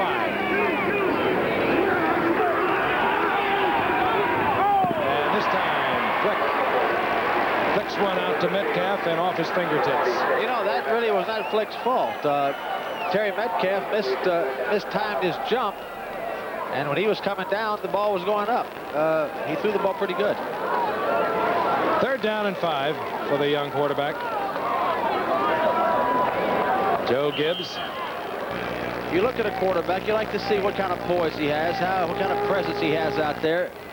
Flick, I don't know enough about him, haven't seen enough of him, but he's got a little poise. He's got a little sense of presence about him from the stage there. This play coming off the bench, you saw Flick looking over, picking it up. Third down and 5.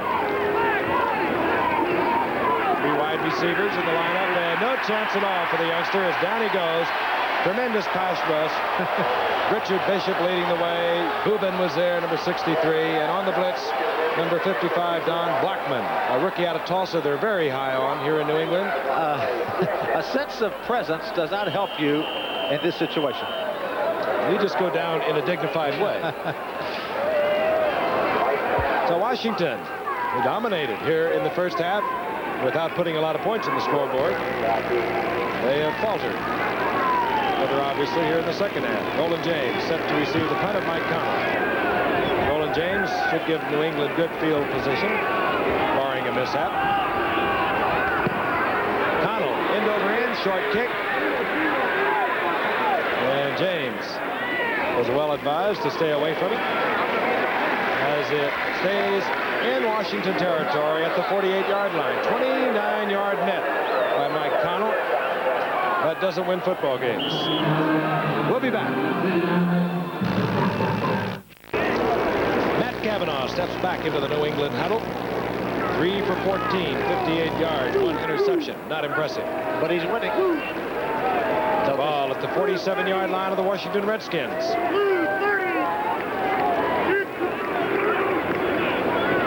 Tony Collins. Gets back inside, gets to the 45-yard line. A gain of a couple. It'll be second down and 8. New England Patriots finished second in the AFC East last year to Buffalo. They'd like to think that They were a blocked field goal away from winning the division last year with a record of 10-6.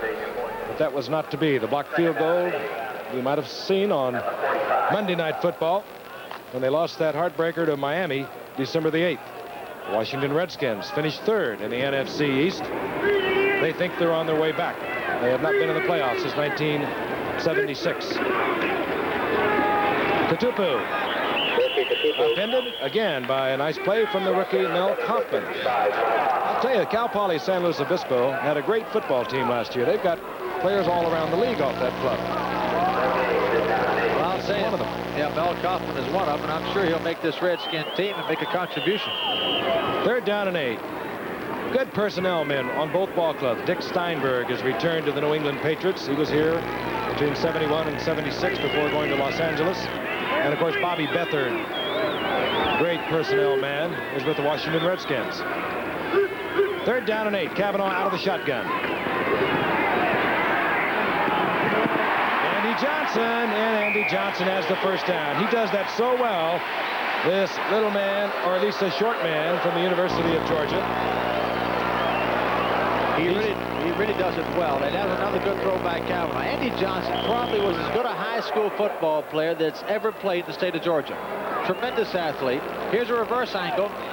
Ball coming into Andy Johnson again. Good picture of it there. Good coverage. And I think that's Mel Kaufman again, probably. Good coverage by... No, it's not Mel Kaufman, but it was good coverage by the linebacker. On 1st down and 10. Cavanaugh back out of the straight tee. Over the middle, complete to the rookie, Collins. Collins was down before the ball was pulled loose at the 30-yard line. Gain of a couple. It'll be 2nd down and 8. Larry Kubin, the rookie from Penn State, at middle linebacker, defensively for Washington, as they are looking at a lot of young people. I mentioned Washington was last in the playoffs in 1976. They were knocked out of the playoffs by my colleague in the booth today, who threw for 3 touchdown passes that year. You remember back then, Brad? On your way to the Super Bowl, I believe. Yeah, so far back, I don't know if I remember that. Yeah, we did. That was our 3rd Super Bowl loss. I think that was dope. Well, just keep in mind, there are a lot of people never even got there.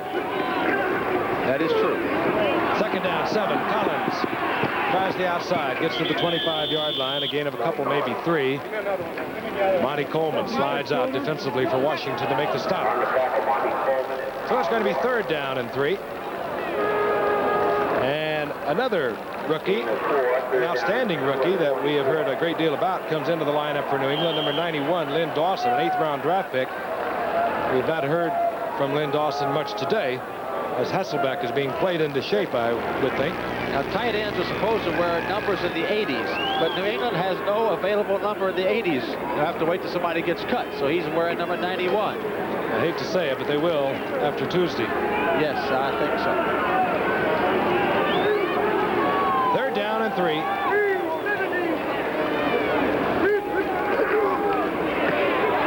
Collins again, and he gets the first down. And Collins is having himself quite a show. He's carried the ball 10 times. Caught the ball 3 times. Tony Collins, Jeff, will be a factor on this football team this year. 11th carry, 38 yards, 2nd-round pick out of East Carolina. Comes from a family of 16. He knows what it is to work for his food. Not too tall, 5'11". Carries a little over 200 pounds on his frame, however, and does a lot with it. 1st and 10 inside the 19-yard line, and Collins has worked again, finds another opening, and this time doesn't break it off. It gets down to about the 12-yard line before he's met by Mike Nelms. Big hole there. All right, watch 73, John Hanna. You'll see him do his work. He's taking that defensive tackle pretty good shape. He opens the hole for Collins. Pretty good hole. Oh, he might be the best ever, John Hanna. He certainly, did you see him just cloud and rain all over his defensive man? Oh, he's really something. He's bigger than outdoors. I saw him in the Atlanta airport a few weeks ago. He's huge. And he can run. His reaction to the Sports Illustrated article saying he was the best ever said no one really is. We all do things in a different way. 2nd down and 3. Collins again gets the first down. as the second-round draft pick is performing well for the New England Patriots.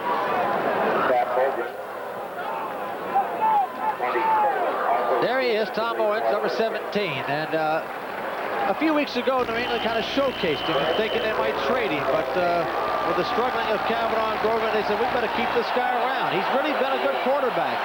Never had a big chance. And some people wonder why he doesn't have a better chance to play. You saw those numbers, most of them to go back to 74 and 75 and 76 when he was with San Francisco before he came to New England in the Jim Plunkett trade. He was a starter out there in San Francisco.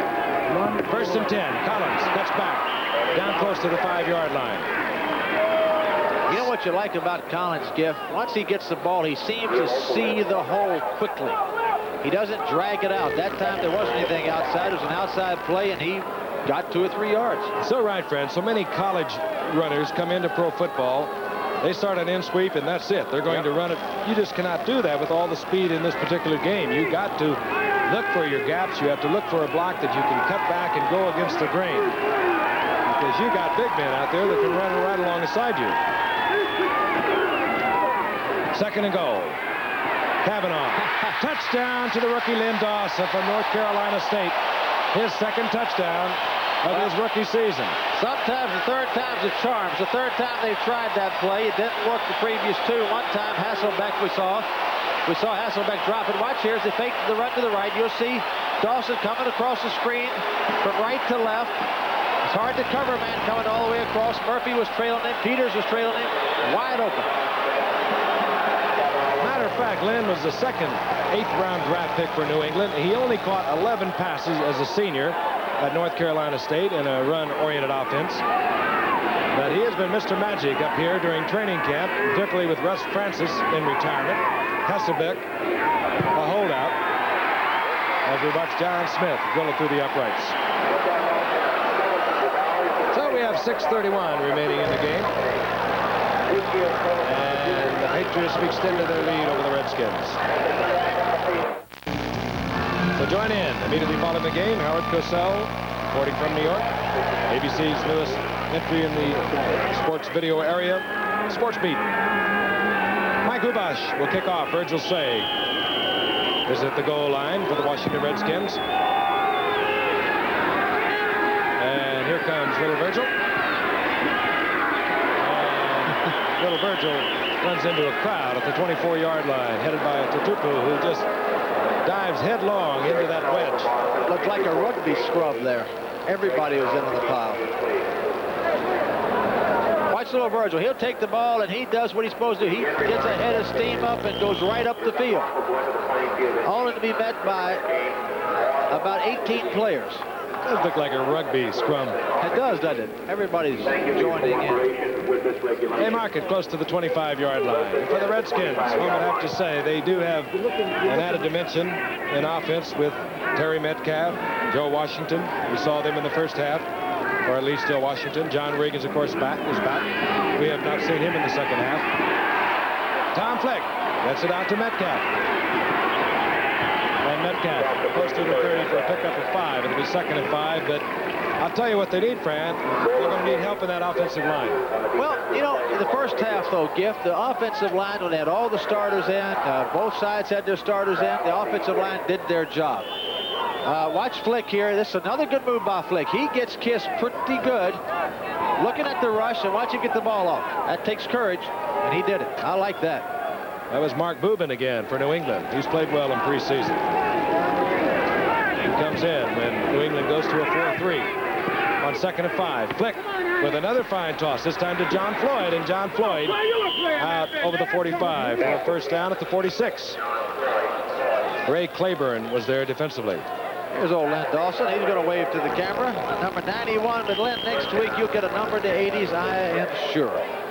Big man, 6'3", 235, the rookie from North Carolina State. Well, he didn't come to this team any too soon. With Russ Francis retiring, they needed another tight end to be behind Hasselbeck, and they've got him.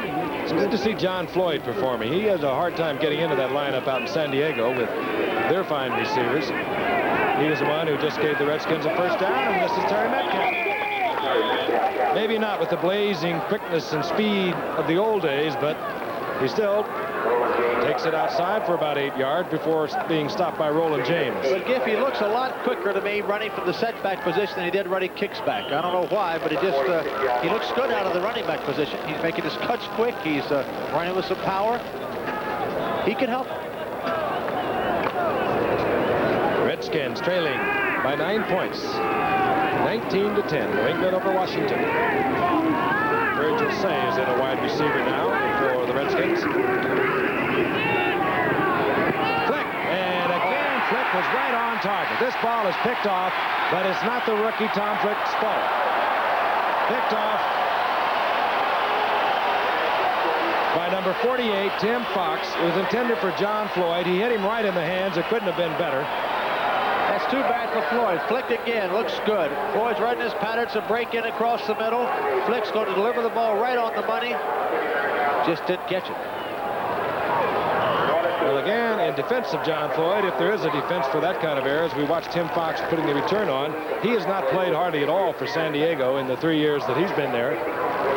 He broke his leg as a senior, John Floyd did, in southeast Louisiana.